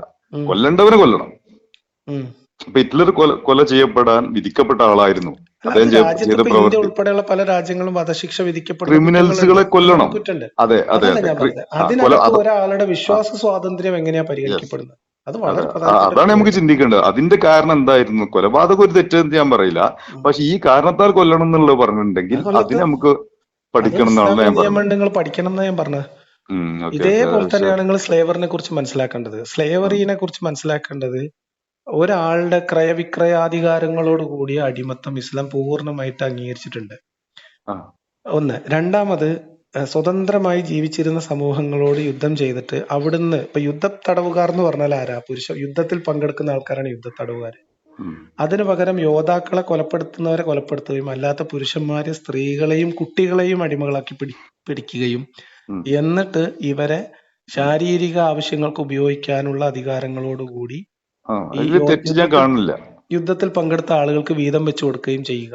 അതിൽ ഞാൻ തെറ്റ് കാണുന്നില്ല. കാരണം വെച്ച് കഴിഞ്ഞാല് തെറ്റായിട്ട് എനിക്ക് തോന്നുന്നില്ല. കാരണം അത് ഞാൻ നേരത്തെ പറഞ്ഞ പോസ്റ്റ് പർച്ചേസ് റാഷണലൈസേഷന്റെ പ്രശ്നമാണ്. അല്ല, ഞാൻ ഇതില് വിശദീകരിക്കുന്നത്, അതില് ഖുർആനിൽ ഒരു ആയത്തുണ്ട്. അതായത് മറ്റുള്ളവരുടെ വിവാഹ ബന്ധത്തിലിരിക്കുന്ന സ്ത്രീകളെ നിങ്ങൾക്ക് നിഷിദ്ധമാണ്. യുദ്ധത്തിന് വരുന്ന രാഷ്ട്രത്തിനെതിരെ യുദ്ധത്തിന് വരുന്നവർക്ക് അത് ആ പെർട്ടിക്കുലർ നിയമത്തിൽ പെടൂല. അത് പ്രത്യേക നിയമമാണ്. കിടന്നുറങ്ങുന്ന ഗോത്രത്തെ ആക്രമിച്ച് അന്നത് രാജ്യ വിഷയങ്ങളാണ് സുഹൃത്തെ.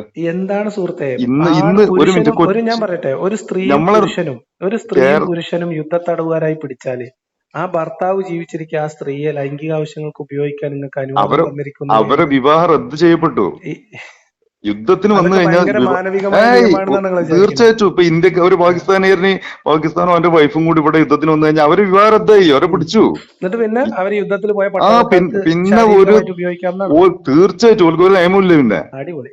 ഈ ഇന്ത്യക്കെതിരെ നിങ്ങൾ ഇല്ല വെറുതെ പഠിച്ച് സമയം കളയണ്ടെന്ന് ഞാൻ പറയാം. ഇല്ല ഇന്ത്യക്കെതിരെ യുദ്ധത്തിന് വന്ന ഒരാളെ നമ്മൾ ഇവിടെ പൂവിട്ട് പൂജിക്കണം എന്നാണ് നിങ്ങൾ സുഹൃത്തെ, പറഞ്ഞത്. നിങ്ങൾ അതാണ് നിങ്ങൾ ഒരുപാട് പറഞ്ഞത്. കാലം ഇനിയും സഞ്ചരിക്കേണ്ടി വരും ഞാൻ ഈ ഒരിക്കലും പറഞ്ഞ കാര്യങ്ങളൊക്കെ ഇന്ത്യ മനസ്സിലാക്കി. മഹാരാജ്യത്തിനെതിരെ യുദ്ധത്തിന് വന്ന ഒരാൾ ഞാൻ ഇന്ത്യ പൂവിട്ട് പൂജിക്കൂല. രാജ്യത്തിനെതിരെ യുദ്ധത്തിന് വന്ന ഒരാളെ അത് ശാരീരികമായിട്ട് പാകിസ്ഥാൻ ആയിക്കോട്ടെ പീഡിപ്പിക്കാൻ സൗദി ആയിക്കോട്ടെ ഞാൻ പൂജിക്കൂല. നിങ്ങൾ ഞാൻ അയാളെ പൂജിക്കണ്ട, പിടിക്കും. നിങ്ങൾ പൂജിക്കണ്ട. അയാൾക്ക് വേണ്ട ശിക്ഷ ഞാൻ ഞാൻ കൊടുക്കും. ചോദിക്കുന്നത് ഇതൊക്കെ മനുഷ്യന്റെ നിയമത്തിന്റെ പരിമിതി. ഞാൻ പറയണത് ഇത് നിങ്ങൾ ഉപയോഗിച്ചോളിയും കുഴപ്പമില്ല എന്നൊരു ദൈവം ആ കിതാബിൽ എഴുതി കൊടുക്കുവോ? തീർച്ചയായിട്ടും അദ്ദേഹം യുദ്ധത്തിന് വന്നൊരു രാജ്യതരത്തിൽ യുദ്ധത്തിന് വന്ന ഒരാളാണ്. ആ അവസ്ഥയിൽ രാജ്യത്തിനെതിരെ നിങ്ങൾക്ക് പ്രവർത്തിക്കാൻ എങ്ങനെയാണ് വന്ന ആളാണ്, അടിമത്തത്തിന് പിടിക്കണം. ബുദ്ധിമുട്ട് തോന്നുന്നത്? രാജ്യത്തിനെതിരെ യുദ്ധത്തിന് വന്ന ഒരാളെ എന്ത് ചെയ്യണം നിങ്ങൾ പറഞ്ഞത്? രാജ്യത്തിനെതിരെ യുദ്ധത്തിന് വന്നതല്ല സുഹൃത്തെ, അന്ന് രാജായിരുന്നു. കിടന്നുറങ്ങുന്ന ഗോത്രത്തെ. അങ്ങനെ പറയുമ്പോ എന്താണ് ഈ കേരളം എന്തായിരുന്നു? ഒക്കെ നാട്ടുരാജ്യമായിരുന്നു. ഇല്ല, ഇങ്ങനെയൊന്നും അന്നത്തെ പോണ്ട, രാജ്യവ്യവസ്ഥ അതാണ്. ഇങ്ങോട്ടൊന്നും പോണ്ട. ഞാൻ പറയുന്നത് അന്നത്തെ കിടന്നുറങ്ങുന്ന ഗോത്രം. യുദ്ധത്തിൽ ഇനി ഒരു അല്ല, ഞാൻ കിടന്നുറങ്ങൂല. പറഞ്ഞത് സ്ലേവറിനെ ന്യായീകരിക്കാൻ നിങ്ങൾ ബാധ്യതപ്പെട്ട ആളാണ്. നിങ്ങൾ ഈ വിശ്വാസത്തിലിരിക്കുന്ന കാലത്തോളം അതിൽ ഇസ്ലാം അനുവദിച്ച എന്ത് ക്രൂരതകൾ ഉണ്ടെങ്കിലും അതിലെന്താ കുഴപ്പം നിങ്ങൾ ചോദിക്കാൻ ബാധ്യതപ്പെട്ട ആളാണ്. അതിൽ എനിക്ക് അങ്ങനെ അത്ഭുതമൊന്നുമില്ല. ഞാൻ ചോദിക്കുന്നില്ല. സ്ലേവറിന്റെ കാര്യം നിങ്ങൾക്ക് കുറച്ചുകൂടി ഞാൻ പഠിക്കേണ്ട പറഞ്ഞുതരാം, ആവശ്യമുണ്ട്. സ്ലേവറിനെ കുറിച്ച് ഞാൻ നിങ്ങൾ ഈ പറഞ്ഞുതരാം. പറഞ്ഞതാണ് ഞാൻ പറഞ്ഞത്. എന്ത് യുദ്ധത്തിന് വന്ന ഈ വിഷയം ഉണ്ടല്ലോ, ഇതാണ് ഞാൻ പറഞ്ഞത്. യുദ്ധത്തിന് വന്നിട്ടല്ല, രാജ്യത്തിനെതിരെ യുദ്ധത്തിന് വന്ന ഏതൊരു രാജ്യത്തിനെതിരെ വിവാഹവും മുഹമ്മദിന്റെ ജീവിതകാലത്തിനിടയിൽ മദീന എന്ന് പറഞ്ഞ രാജ്യത്തിനെതിരെ ഉം, പടയൊരുങ്ങി വന്ന രണ്ട് സംഭവം ഉണ്ടായിട്ടുള്ളൂ. ഉം, ഒന്ന് ഉഹദാണ്, ഉം. രണ്ട് ഖന്തക്കാണ്. അങ്ങനെയുള്ള പടയാളികളെ ഞങ്ങളെ ഞാൻ വിവാഹം പറയട്ടെ, റദ്ദാണ്. ഈ രണ്ട് യുദ്ധങ്ങൾ മാത്രമാണ് സംഭവിച്ചുള്ളത്. ഈ രണ്ട് യുദ്ധങ്ങളിൽ മുഹമ്മദ് നബിക്ക് ഇവരെ കിട്ടിയിട്ടില്ല. ആരെ? യുദ്ധ തടവുകാരെ കിട്ടിയിട്ടില്ല. അത് സ്വാഭാവികമല്ല. ഖന്തക്കിനും കിട്ടിയിട്ടില്ല. രാജ്യങ്ങളാകുമ്പോൾ യുദ്ധം ഉണ്ടാവും, യുദ്ധ പറയട്ടെ തടവുകാരുണ്ടാവും. പറയട്ടെ ഒക്കെ സ്വാഭാവികമാണ്. യുദ്ധ എന്നാണ് ഞാൻ തടവുകാരെ മനസ്സിലാക്കുന്നത്. കിട്ടിയത് മുഴുവൻ അരക്ഷിതരായി കഴിയുന്ന സമൂഹത്തെ, അല്ലെങ്കിൽ ടാർഗറ്റ് ചെയ്തിട്ട് സാമാന്യമായിട്ട് സമാധാനത്തോടെ ജീവിക്കുന്ന ഗോത്രങ്ങളെ നമ്മളെ പതിയിരുന്ന് ആക്രമിച്ച് വ്യാഖ്യാനങ്ങളാണ് ഇതൊക്കെ. കൊലപ്പെടുത്തുക, അങ്ങനെ പെട്ടുന്ന ആളുകളെ പിടിച്ചോണ്ട് വരിക എന്നുള്ളതാണ്. എങ്കിൽ മക്ക വിജയം എന്ന് പറഞ്ഞൊരു വിജയം നടന്നിട്ടുണ്ടായിരുന്നു. അന്ന് അവരെ പൂർണ്ണ സ്വാതന്ത്ര്യത്തോടെ ഒഴിവാക്കേണ്ട കാര്യമില്ലായിരുന്നു. ഉം. അവരിനി എന്ത് ചെയ്യുന്നു ഭയപ്പെട്ടിരിക്കുന്ന മക്കാര് സന്ദർഭത്തില് മുഹമ്മദിന്റെ ബന്ധുക്കളാണ്. മുഹമ്മദിന്റെ ആണെങ്കിലും മക്കൾ എല്ലാവരും മുഹമ്മദിന്റെ മക്കളാണ്. ബന്ധുക്കളൊന്നുമല്ലല്ലോ. ആ രാജ്യം മുഴുവൻ ബന്ധുവാവില്ലല്ലോ. ബന്ധുക്കളും ബഹുഭൂരിപക്ഷ ഉണ്ടായിരിക്കും. ആളുകളും ആ ആ രക്തബന്ധുക്കളാണ്. നിങ്ങൾ ഈ അതിൽ വിചാരിക്കുന്ന പോലെ നമ്മള് അവിടുന്ന് ഇവിടുന്ന് ഒക്കെ വന്ന് പല ഭാഗങ്ങളിൽ നിന്ന് വന്ന് താമസിച്ച് അങ്ങനെ സങ്കരമായിട്ട് ജീവിക്കുന്ന ഒരു ജനസമൂഹമൊന്നുമല്ല. ഉം, 5000-ഓ 10,000-ഓ 15,000-ഓ വരുന്ന ചെറിയ ജനസമൂഹങ്ങളാണ് ആ ഇവരൊക്കെ. മൊത്തം ആളുകള് ബന്ധു എന്ന് പറയണത് ഇവരൊക്കെ പരസ്പരം ബന്ധത്തിലുള്ള ഗോത്രങ്ങളാണ്. അങ്ങനൊക്കെ മനസ്സിലായി? നിങ്ങൾ എങ്ങനെ? ഈ പറയുന്ന നിങ്ങൾ ഖദീജ മുഹമ്മദ് നബിന്റെ ബന്ധുവായിരുന്നു, നിങ്ങൾക്ക് അറിയോ? ആര്? ഖദീജ, കല്യാണം കഴിച്ച ഖദീജ. ഖദീജ ബീവി ആ, റളിയല്ലാഹു അബൂ അൻഹ. സുഫിയാൻ ഏത് മുഹമ്മദ് തരത്തില്? നബിന്റെ ബന്ധുവായിരുന്നു, നിങ്ങൾക്ക് അറിയോ? ഖദീജ ബീവി റളിയല്ലാഹു അൻഹ ഏത് തരത്തിലുള്ള ഇത് ബന്ധമായിരുന്നു? ഞാൻ പറയാം, ഇവരൊക്കെ ഒരു ഫാമിലി ട്രീയിലുള്ള ആൾക്കാരാണ്. ആ മനസ്സിലായോ? അപ്പൊ നിങ്ങളെ വിവാഹബന്ധം മൂത്താപ്പാന്റെ ഹറാമെന്നുള്ള മൂത്താപ്പ അന്ന് കാര്യത്തിലില്ലല്ലോ. പറഞ്ഞാൽ വളരെ കുറച്ച് ആൾക്കാരല്ലേ ഉള്ളൂ, ജനസംഖ്യ വളരെ കുറവല്ലേ. ഉം, നമ്മൾ ഇന്ന് ഇരുന്നിട്ട് ആലോചിക്കണ്ട. ഉം, മനസ്സിലായോ? അപ്പൊ ഈ യുദ്ധത്തടവുകാർ എന്ന് പറയുന്നത്, ഇനി നിങ്ങൾക്ക് വേറൊരു സംഭവം പറഞ്ഞുതരാം. നിങ്ങളുടെ കയ്യിൽ ഒരു 5 അടിമകൾ ഉണ്ടെന്ന് വിചാരിച്ചോ. അല്ല ഞാൻ ഒറ്റ അത് നമുക്ക് അടിമയിലേക്ക് ഞാൻ ഇനിയും വരും. ഉം. എനിക്ക് ഇപ്പോ ഒരു ഇന്ത്യ പാക് യുദ്ധം നടക്കാതിരിക്കട്ടെ. ഇപ്പൊ ബംഗ്ലാദേശിനകത്ത് എന്തൊക്കെ വിഷയങ്ങളൊക്കെ ഉണ്ടെന്ന് ഒന്നും സംഭവിക്കാതിരിക്കട്ടെ. എല്ലാവർക്കും നല്ലത് യുദ്ധം ഒന്നും ഇല്ല, നടക്കാതിരിക്കുന്നതാണ്. ഞാൻ പറയണത് സ്ലേവറിനെ സ്ലേവറിക്ക് കുറിച്ചാണ്. ഞാൻ തിരിച്ചു സ്ലേവറിയിലെ ഒരു എലമെന്റ് ആണ് നിങ്ങൾ ഈ പറയുന്ന യുദ്ധ സന്ദർഭം.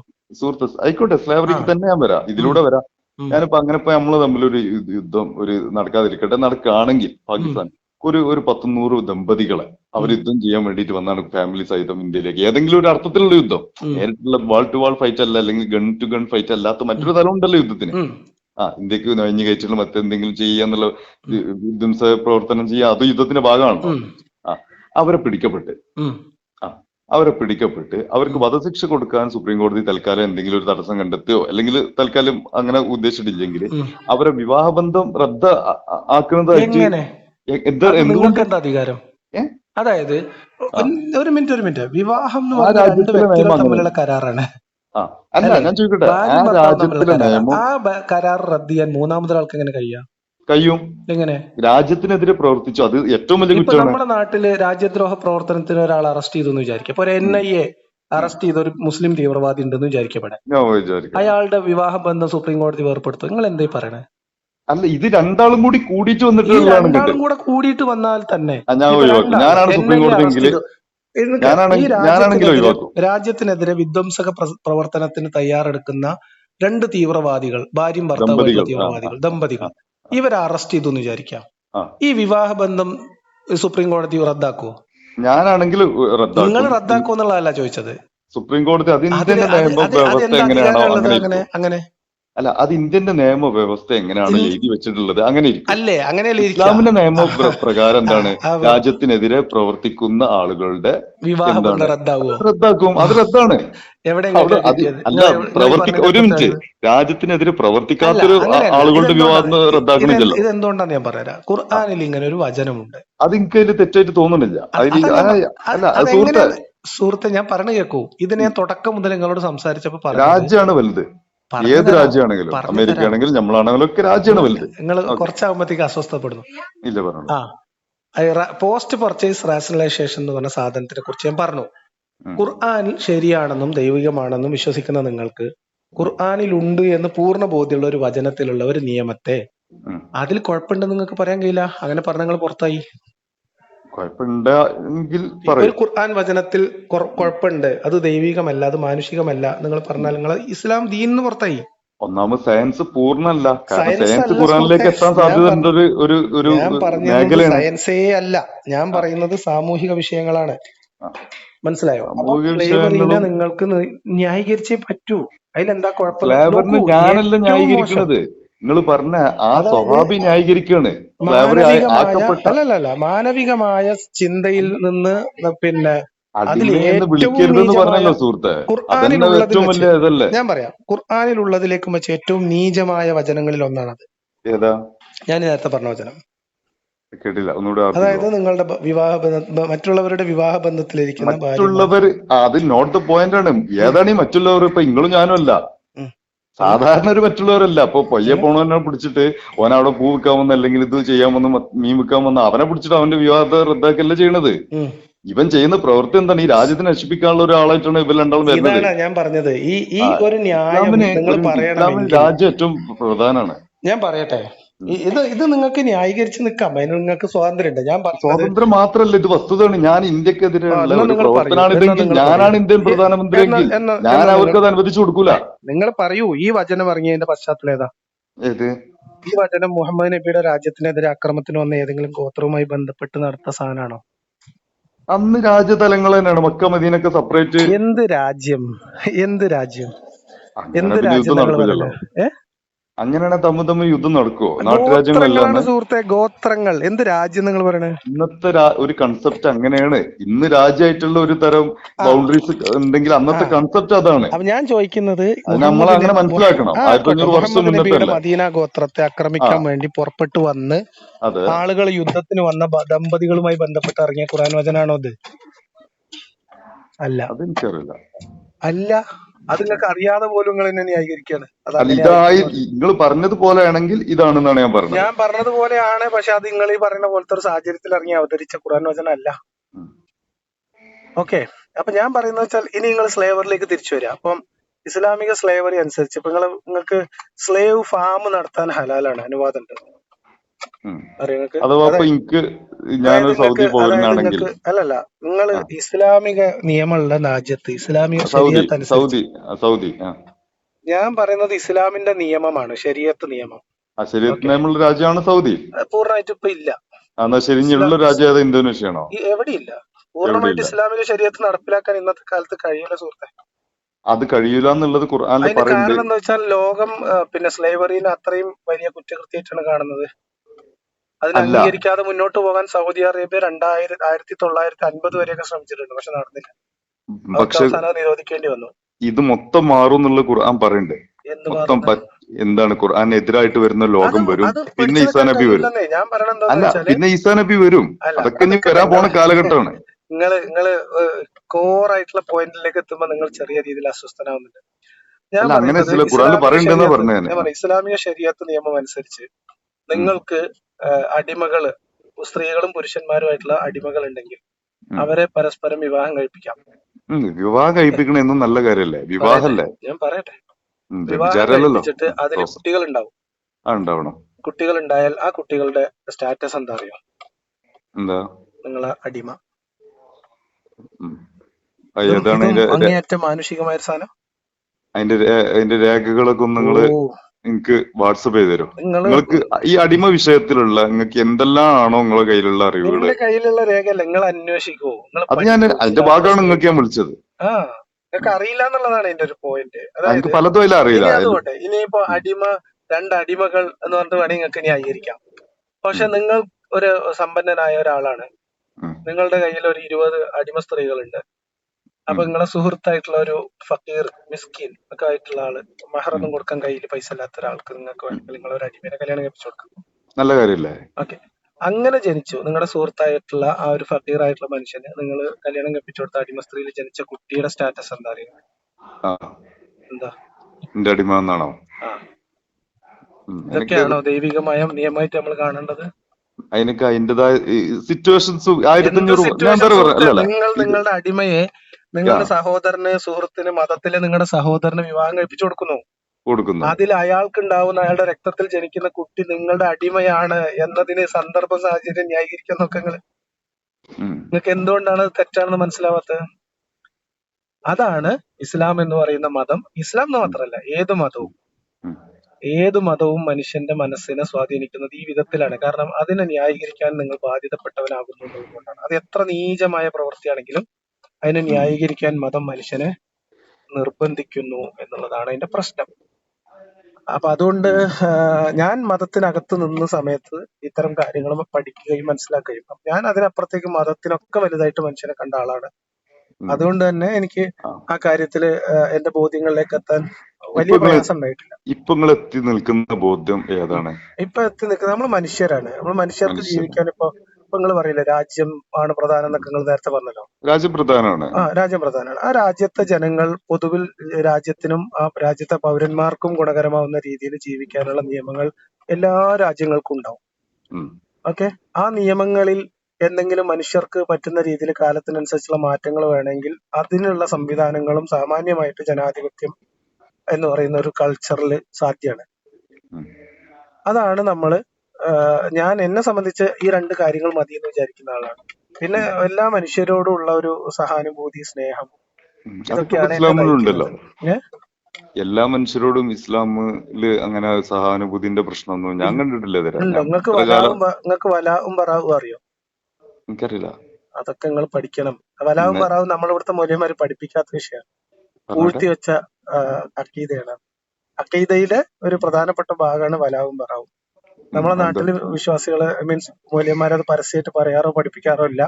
പക്ഷെ വളരെ രഹസ്യമായിട്ടുള്ള ഗ്രൂപ്പുകളിലൊക്കെ തീവ്ര ചിന്തയുള്ള സലഫികളൊക്കെ പഠിപ്പിക്കുന്നുണ്ട് ഇപ്പോഴും. അപ്പൊ ഇങ്ങനെ നിങ്ങൾ ഒന്നുകൂടി വായിക്കൂ, സ്വതന്ത്രമായിട്ട് വിശദീകരിച്ചേട്ടാ എന്താ സംഭവം? വലാവും ബറാവും എന്ന് പറഞ്ഞാൽ അള്ളാഹുവിന് വേണ്ടി സ്നേഹിക്കുക, അള്ളാഹുവിന് വേണ്ടി വെറുക്കുക, അത്ര. അപ്പൊ നമുക്കൊരു മുസ്ലിമിനെ സ്നേഹിക്കുന്ന പോലെ ഒരു ഹിന്ദുവിനെ സ്നേഹിക്കാൻ പറ്റും. അത് ഞാൻ പഠിച്ചിട്ടുണ്ട്. കാര്യം പിന്നെ എങ്ങനെ നിങ്ങൾ എല്ലാ മനുഷ്യരും തുല്യരായിട്ട് കാണാം? മനുഷ്യൻ എന്നുള്ള നിലയ്ക്ക് എല്ലാവരും തുല്യർ തന്നെയാണ്. മനുഷ്യൻ എന്നുള്ള നിലക്ക് തന്നെയാണല്ലോ എല്ലാവരും തുല്യരാണ്. ഹിന്ദു മനുഷ്യൻ തുല്യമല്ലാതാവുന്നത്. പക്ഷെ സത്യത്തിന് നിഷേധിക്കുന്ന എന്താണ്? ഇസ്ലാമാണ് സത്യം എന്ന് ഒരാൾക്ക് ബോധ്യപ്പെടുന്നതിലല്ലേ ഒരാൾ നിൽക്കുക? അതെ അല്ലേ?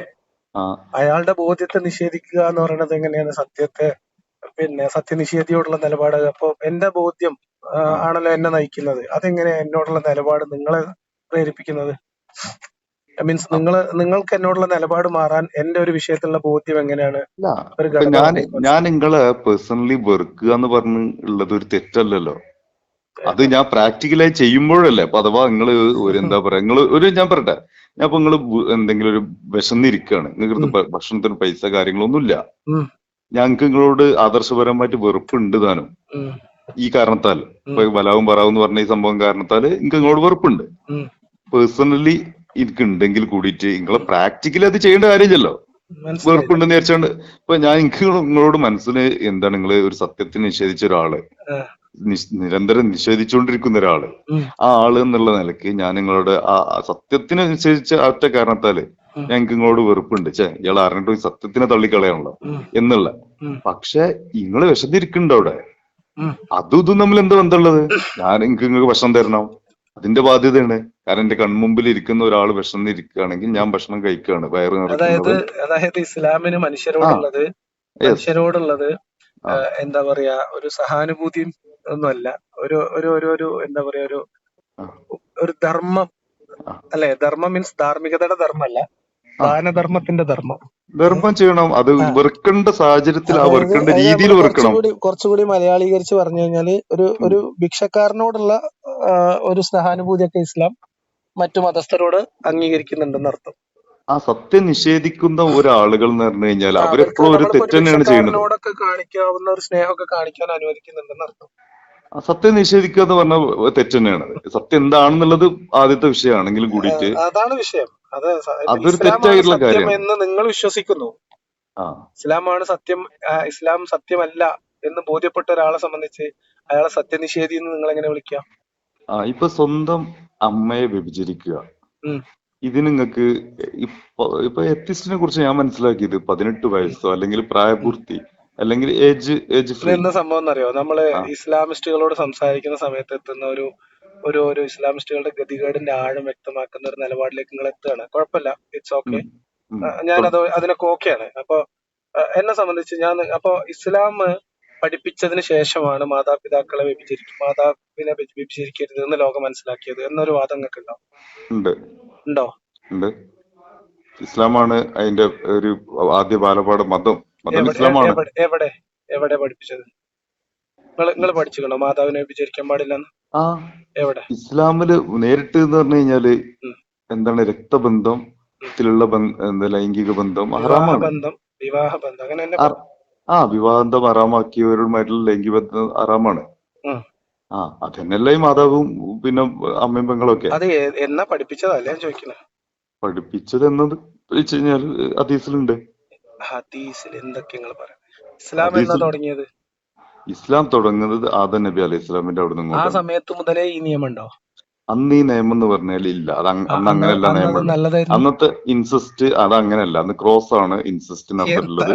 മാത്രമല്ല പിന്നെ പിന്നെ പിന്നെ എന്താണ് ദൈവം അതിന്റെ രീതികൾ മാറ്റി വന്നതാണ്. ആദം നബിയുടെ മക്കളുടെ കാര്യത്തിൽ ഇൻസെസ്റ്റ് അല്ലാതെ വേറെ നിർവാഹം ഉണ്ടായിരുന്നില്ല പഠിച്ചത്. അതല്ല നിങ്ങൾ നിർവാഹമല്ല. ദൈവത്തിന് കോടി വഴികളുണ്ട്. പക്ഷെ ദൈവം തെരഞ്ഞെടുത്തത് ഈ ഒരു വഴിയാണ്. എന്ത് പറ്റി? ദൈവത്തിന് ധാർമ്മികത. ഈ മൊറാലിറ്റി എന്ന് പറയുന്നത് കാലഘട്ടത്തിനനുസരിച്ച് മാറി വരുന്നൊന്നുമല്ല. ഇത് വളരെ ദൈവം അന്നത്തെ കാലഘട്ടത്തിൽ ദൈവം അതായിരുന്നു ഉദ്ദേശിച്ചത്. പിന്നെ പിന്നെ പിന്നെ പിന്നെ പിന്നെ പിന്നെ പിന്നെയാണ് ഏത് നബിയുടെ കാലത്താണ് നിഷേധിച്ചത്? നിങ്ങൾ പറയും നിരോധിച്ചത്. അത് പലതും പല 1,00,000-ൽ പരം നബിമാര് വന്നിട്ടുണ്ട്. നിങ്ങളുടെ കയ്യിലുള്ള പ്രൂഫ് പറയൂ സുഹൃത്തെ. 1,25,000-ൽ പരം നബിമാരും ഭൂമിയിലേക്ക് ആദം നബിയുടെ കാലത്ത് അനുവദനീയമായിരുന്നു. രക്തബന്ധത്തിലുള്ള ആളുകൾ തമ്മിൽ ലൈംഗിക ബന്ധത്തിൽ ഏർപ്പെടാൻ പാടില്ല. ഇസ്ലാമിക നിയമം വരുന്നത് എവിടെയാണ്? എവിടെ വെച്ചിട്ടാണ്? ഹദീസിൽ പറയുന്നുണ്ട്. നബിയുടെ കാലത്താണ്. അപ്പൊ അതിന്റെ മുമ്പ് വരെ ഇല്ല. അത് ചെക്ക് ചെയ്യണം. അത് നേരിട്ടുള്ള എനിക്ക് അറിയാത്ത കാര്യമാണ്. നിങ്ങൾ പറഞ്ഞ എന്നോട് ചോദിച്ചു ഇസ്ലാമിലുണ്ടോന്ന് വെച്ചാൽ അപ്പൊ ഇസ്ലാം ആദം നബി അലൈഹി ഇസ്ലാമിന് നബിയുടെ കാലം മുതൽ ഇസ്ലാം ഉണ്ടെങ്കിൽ ആ ഇസ്ലാമില് ഇൻസെസ്റ്റ് അനുവദനീയമായിരുന്നു ഒരു കാലഘട്ടം വരെ. അത് ഡയറക്റ്റ് ഇൻസെസ്റ്റ് അല്ല നടന്നിട്ടുള്ളത്. അള്ളാഹ്ക്ക് എന്ത് കാലഘട്ടം സുഹൃത്തെ? നമുക്ക് കാലഘട്ടം ഉണ്ടല്ലോ. നമ്മക്കല്ലേ? അള്ളാഹ്ക്ക് എന്ത് കാലഘട്ടം? അള്ളാഹ്ക്കില്ല, നമുക്കുണ്ട്. നമുക്ക് വേണ്ടിട്ടാണ്. അള്ളാഹു അല്ലേ നന്മയും തിന്മയും തിരിച്ചറിയുന്ന ആള്. അതിന്റെ സ്രോതസ്. പക്ഷെ ഇത് തന്നിട്ടുള്ളത് നമുക്കല്ലേ, നമുക്കിത് പഠിപ്പിച്ചു തരണ്ടേ? അപ്പൊ നമുക്ക് അതുണ്ട്. ഓക്കെ. അപ്പൊ ഇസ്ലാമിൽ ഏത് ഘട്ടത്തിൽ വെച്ചിട്ടാണ് നിരോധിച്ചത് നിങ്ങളതിനെ കുറിച്ച് നിങ്ങൾക്ക് വലിയ ധാരണയില്ല. മുഹമ്മദ് നബിക്ക് ഖുർആൻ അവതരിച്ചതിന് ശേഷം ഇത് നിഷിദ്ധമാക്കിയിട്ടുണ്ടെന്ന് നിങ്ങൾ മനസ്സിലാക്കുന്നു. അങ്ങനെ മനസ്സിലാക്കുന്നില്ല. ഓൾറെഡി ഇസ്ലാമിലെ പൂർത്തീകരിച്ചു വരുന്ന കാര്യമാണ്. മുഹമ്മദ് നബി വരുന്ന സമയത്ത് അവിടെ ഇസ്ലാമുമായി ബന്ധപ്പെട്ടല്ലാത്ത ബഹുദൈവാരാധകരായിട്ടുള്ള മനുഷ്യർക്കിടയിൽ ഇൻസെസ്റ്റ് ഉള്ളതായിട്ട് നിങ്ങൾ ഏതെങ്കിലും ചരിത്ര ഗ്രന്ഥത്തിൽ നിന്ന് പഠിച്ചിട്ടുണ്ടോ? അതിപ്പത്തെ നമ്മൾ എത്തിസ്റ്റുകളുടെ രാജ്യങ്ങളിലേക്ക് ഇപ്പൊ നോക്കിയാൽ തന്നെ മനസ്സിലാക്കും. അവിടെ നിങ്ങൾ മറുപടി പറയും. ഞാൻ ഡയറക്റ്റ് ആയിട്ട് നിങ്ങൾക്ക് ഉത്തരം മനസ്സിലാക്കി തരാം. മനസ്സിലായോ? നിങ്ങൾ എത്ര വികലമായ ചിന്തയിലൂടെയാണ് കടന്നു പോകുന്നത് നിങ്ങൾക്ക് മനസ്സിലാക്കി തരാൻ വേണ്ടിയിട്ടാണ് പറഞ്ഞത്. അതായത് മുഹമ്മദ് നബി അവിടെ വന്ന് പ്രബോധനം നടത്തുന്ന കാലഘട്ടത്തിൽ ആ മനുഷ്യർക്കിടയിൽ ഇരുണ്ട കാലഘട്ടം എന്നാണല്ലോ പറയുന്നത്.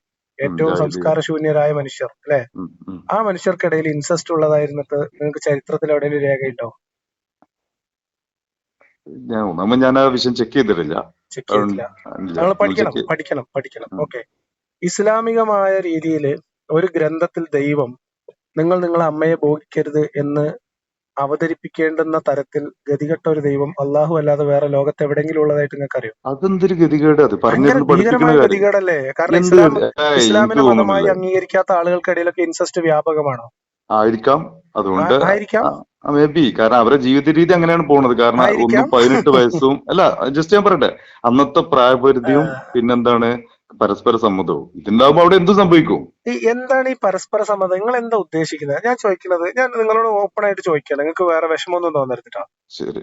ഓക്കെ, നിങ്ങൾ മദ്യം കഴിക്കണം നിങ്ങൾ ജീവിതത്തിൽ എപ്പോഴെങ്കിലും ചിന്തിച്ചിട്ടുണ്ടോ? എന്നിട്ട് ഞാൻ ചിന്തിച്ചിട്ടുണ്ട്. ഹറാമാണെന്നുള്ളതുകൊണ്ട് വേണ്ടാന്ന് വെച്ചിട്ടുണ്ടോ? വെച്ചിട്ടുണ്ട്. ഞാൻ മദ്യം കഴിക്കരുതെന്ന് വിചാരിച്ചത് ഇസ്ലാം ആയതുകൊണ്ട് തന്നെയാണെന്ന് ഞാൻ എനിക്ക് നേരെ തിരിച്ച് ഒരു ഇതേ സാധനം ഇൻസെസ്റ്റിൽ ചോദിക്കാം. നിങ്ങൾക്ക് നിങ്ങളുടെ മാതാവുമായിട്ട് വ്യഭിചരിക്കണം എന്ന് ചിന്ത വരികയും പിന്നെ അത് ഹറാമാണല്ലോ എന്ന് വിചാരിച്ച് അതിൽ നിന്ന് പിന്മാറുകയും ചെയ്യുന്ന ഒരു അവസ്ഥ നിങ്ങളുടെ ജീവിതത്തിൽ എപ്പോഴും ഉണ്ടായിട്ടുണ്ടോ? അങ്ങനെ ഉണ്ടായിട്ടില്ല. കാരണം വെച്ച് കഴിഞ്ഞാല് വൈ? ഉണ്ടായിട്ടില്ല എന്ന് പറഞ്ഞാൽ അതിന്റെ കാരണം എന്തായിരിക്കും? ചെറുപ്പം മുതലേ ഒരു എന്താണ് ഇസ്ലാമിന്റെ കൾച്ചറാണ് എന്റെ കുടുംബവും നിലനിന്ന് അപ്പൊ വരുന്നത്. പിന്നെ നിങ്ങൾക്ക് ചെറുപ്പം മുതലേ നിങ്ങൾ ഇസ്ലാമിന്റെ കൾച്ചറാണ്, പക്ഷെ മദ്യം പോലെ ഒരു സാധനം നമുക്ക് ഉപയോഗിക്കണം എന്നൊരു ആഗ്രഹം തോന്നുകയും അത് ഞാൻ തോന്നിന്ന് പറഞ്ഞിട്ടില്ലല്ലോ. ഉം? ഞാൻ തോന്നിന്ന് പറഞ്ഞു. കാരണം ഒന്നാമത് ഞാൻ ഈ ജിമ്മിനൊക്കെ തോന്നിയെന്നാ പോകണം. പറഞ്ഞത്. നിങ്ങൾ അങ്ങനെ ചിന്തിച്ചിട്ടുണ്ട് ഇല്ല പക്ഷെ അത് ഇല്ല ഇല്ല ഇല്ല ഹറാമാണല്ലോ എന്ന് ഇല്ല ഇല്ല വിചാരിച്ചിട്ട് ഇല്ല മാറ്റി ഇല്ല. വെച്ചു. എന്റെ വോയിസ് നിങ്ങൾക്ക് കേട്ടാ മനസ്സിലാക്കുക. ഞാനത് ചിന്തിച്ചിട്ടില്ല. ഞാൻ സിഗരറ്റ് വലിക്കലുണ്ട്. അതല്ലേ ഞാൻ ചോദിച്ചത്. ഇല്ല, നിങ്ങൾ മദ്യപിക്കലില്ല. ഞാൻ നോക്കൂ, ചിന്തിച്ചിട്ടില്ല എന്ന് തന്നെ പറഞ്ഞത്. അല്ല ചിന്തിച്ചിട്ടുണ്ട് എന്നാണ് പറഞ്ഞത്. സുഹൃത്തെ, ആ വോയിസ് നിങ്ങൾക്ക് റിവൈൻഡ് ചെയ്തിട്ടുണ്ടെങ്കിൽ കേൾക്കാം. റിപ്പീറ്റ് കേൾക്കുമ്പോൾ നമുക്ക് മനസ്സിലാവണം. ഞാൻ ഇല്ലാന്ന് തന്നെയാണ് ഉദ്ദേശിച്ചതും പറഞ്ഞതും. അപ്പൊ അങ്ങനെ ഇപ്പൊ എനിക്ക് ഈ തിരുത്തേണ്ട തെറ്റുകൾ കാര്യമില്ലല്ലോ. ഇപ്പൊ ഞാൻ പറയട്ടെ, ഇപ്പൊ ഇത് ജനിതകമായിട്ട് തന്നെ അങ്ങനെയാണ്. അല്ല, നമ്മൾ അബ്ദുള്ള ഇന്ത്യയിൽ ബാസിലായിട്ട് ഇതേ ചോദ്യം ചോദിച്ചപ്പോ പുള്ളി ഇന്ത്യയിൽ അങ്ങനെ ഒരു പറഞ്ഞില്ല. വിവാഹങ്ങൾ നടന്നിട്ടുണ്ട്. ഞാൻ എവിടെ? വായിച്ചു. ഇന്ത്യയിൽ കുറച്ച് മുന്നേ ഞാൻ യൂട്യൂബിലല്ല അതിന്റെ വിവാഹം വോയിസ് അത് തന്നെ ഉണ്ട്. ഞാൻ പറഞ്ഞത് ഈ പിന്നെ എന്താ പറയാ, ഏതെങ്കിലും ഒരു അതെ, സ്ഥലത്ത് അത് നടക്കുന്ന ഒറ്റപ്പെട്ട സംഭവം. നമ്മുടെ നാട്ടിലെ ഒരു മദ്രസ ഉസ്താദ് സ്വന്തം മകളെ പീഡിപ്പിക്കുകയും അദ്ദേഹത്തിന്റെ രണ്ട് സുഹൃത്തുക്കൾക്ക് കാഴ്ചവെക്കുകയും ചെയ്തിട്ട് ആ കുട്ടി ഗർഭിണിയായി കേസായി കഥ ഈ കാസർഗോഡ് ഭാഗത്തുനിന്ന് ഉണ്ടായിട്ടില്ലേ? അത് വെച്ചുകൊണ്ട് എല്ലാവരും പറയാൻ ഇസ്ലാമിന് പറ്റൂല. അനുവദനീയമാണെന്നാണ് അതിന്റെ അർത്ഥം. ഒരിക്കലും അല്ല. പിന്നെ ഇസ്ലാമിന്റെ കാര്യത്തിൽ പ്രത്യേകിച്ച് ഒരിക്കലും അല്ല. അതെന്തുകൊണ്ടാ?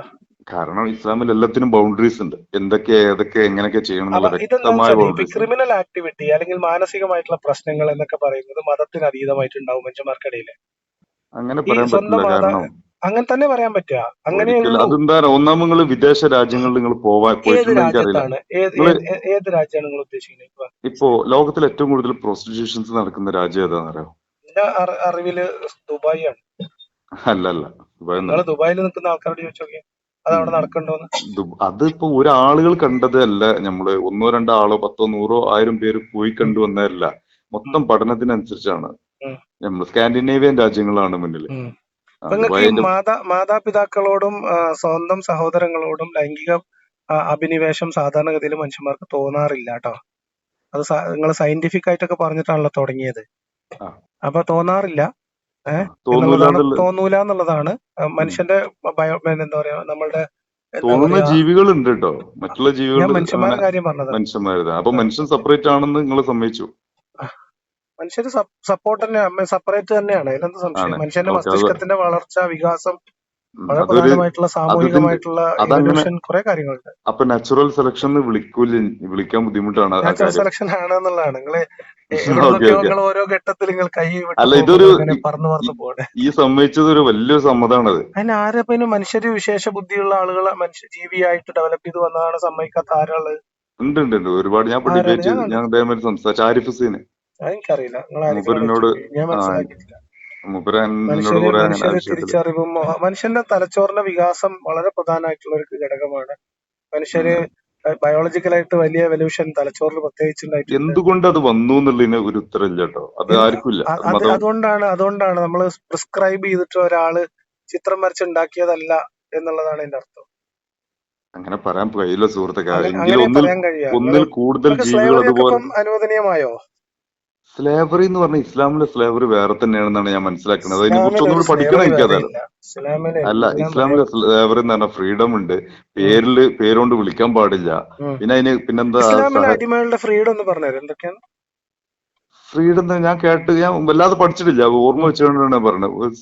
വളരെയധികം സ്വാതന്ത്ര്യം ഉണ്ടെന്നാണ് ഞാൻ മനസ്സിലാക്കുന്നത്. ഞാൻ ഒന്നുകൂടെ അതിനെ കുറിച്ച് ഒന്ന് പഠിക്കണം. എനിക്ക് അത്ര കണ്ട അറിവില്ലെങ്കിൽ.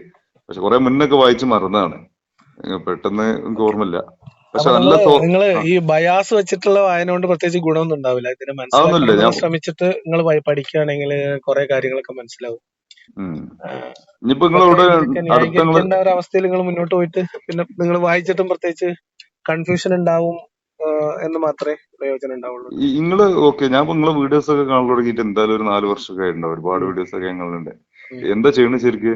ഞാൻ ബിസിനസ് ആണ്. ശരി. നാടൻ ഇവിടെ തന്നെയാണോ? കൊച്ചിയിലാണ്. കൊച്ചിയിലാണല്ലേ? എന്ത് ബിസിനസ് ചെയ്യണേ? ഫർണിച്ചർ റിലേറ്റഡ് ആയിട്ടുള്ള വേറൊരു ബിസിനസ്. Okay okay okay. അപ്പൊ അങ്ങനെയൊക്കെയാണ്. ഒരുപാട് കാണലുണ്ട്. അപ്പൊ ഞാൻ അങ്ങനെ ഇടയ്ക്കിടയ്ക്ക് നിങ്ങൾക്ക് വിളിക്കണം എന്നൊക്കെ. പേരെന്താണ്? സൈഫുദ്ദീൻ. സൈഫുദ്ദീൻ. ഓക്കെ. സൈഫുദ്ദീൻ. സ്ഥലം? ഞാന് മലപ്പുറം. മലപ്പുറം പരപ്പനങ്ങാടി. അപ്പൊ ആയിക്കോട്ടെ.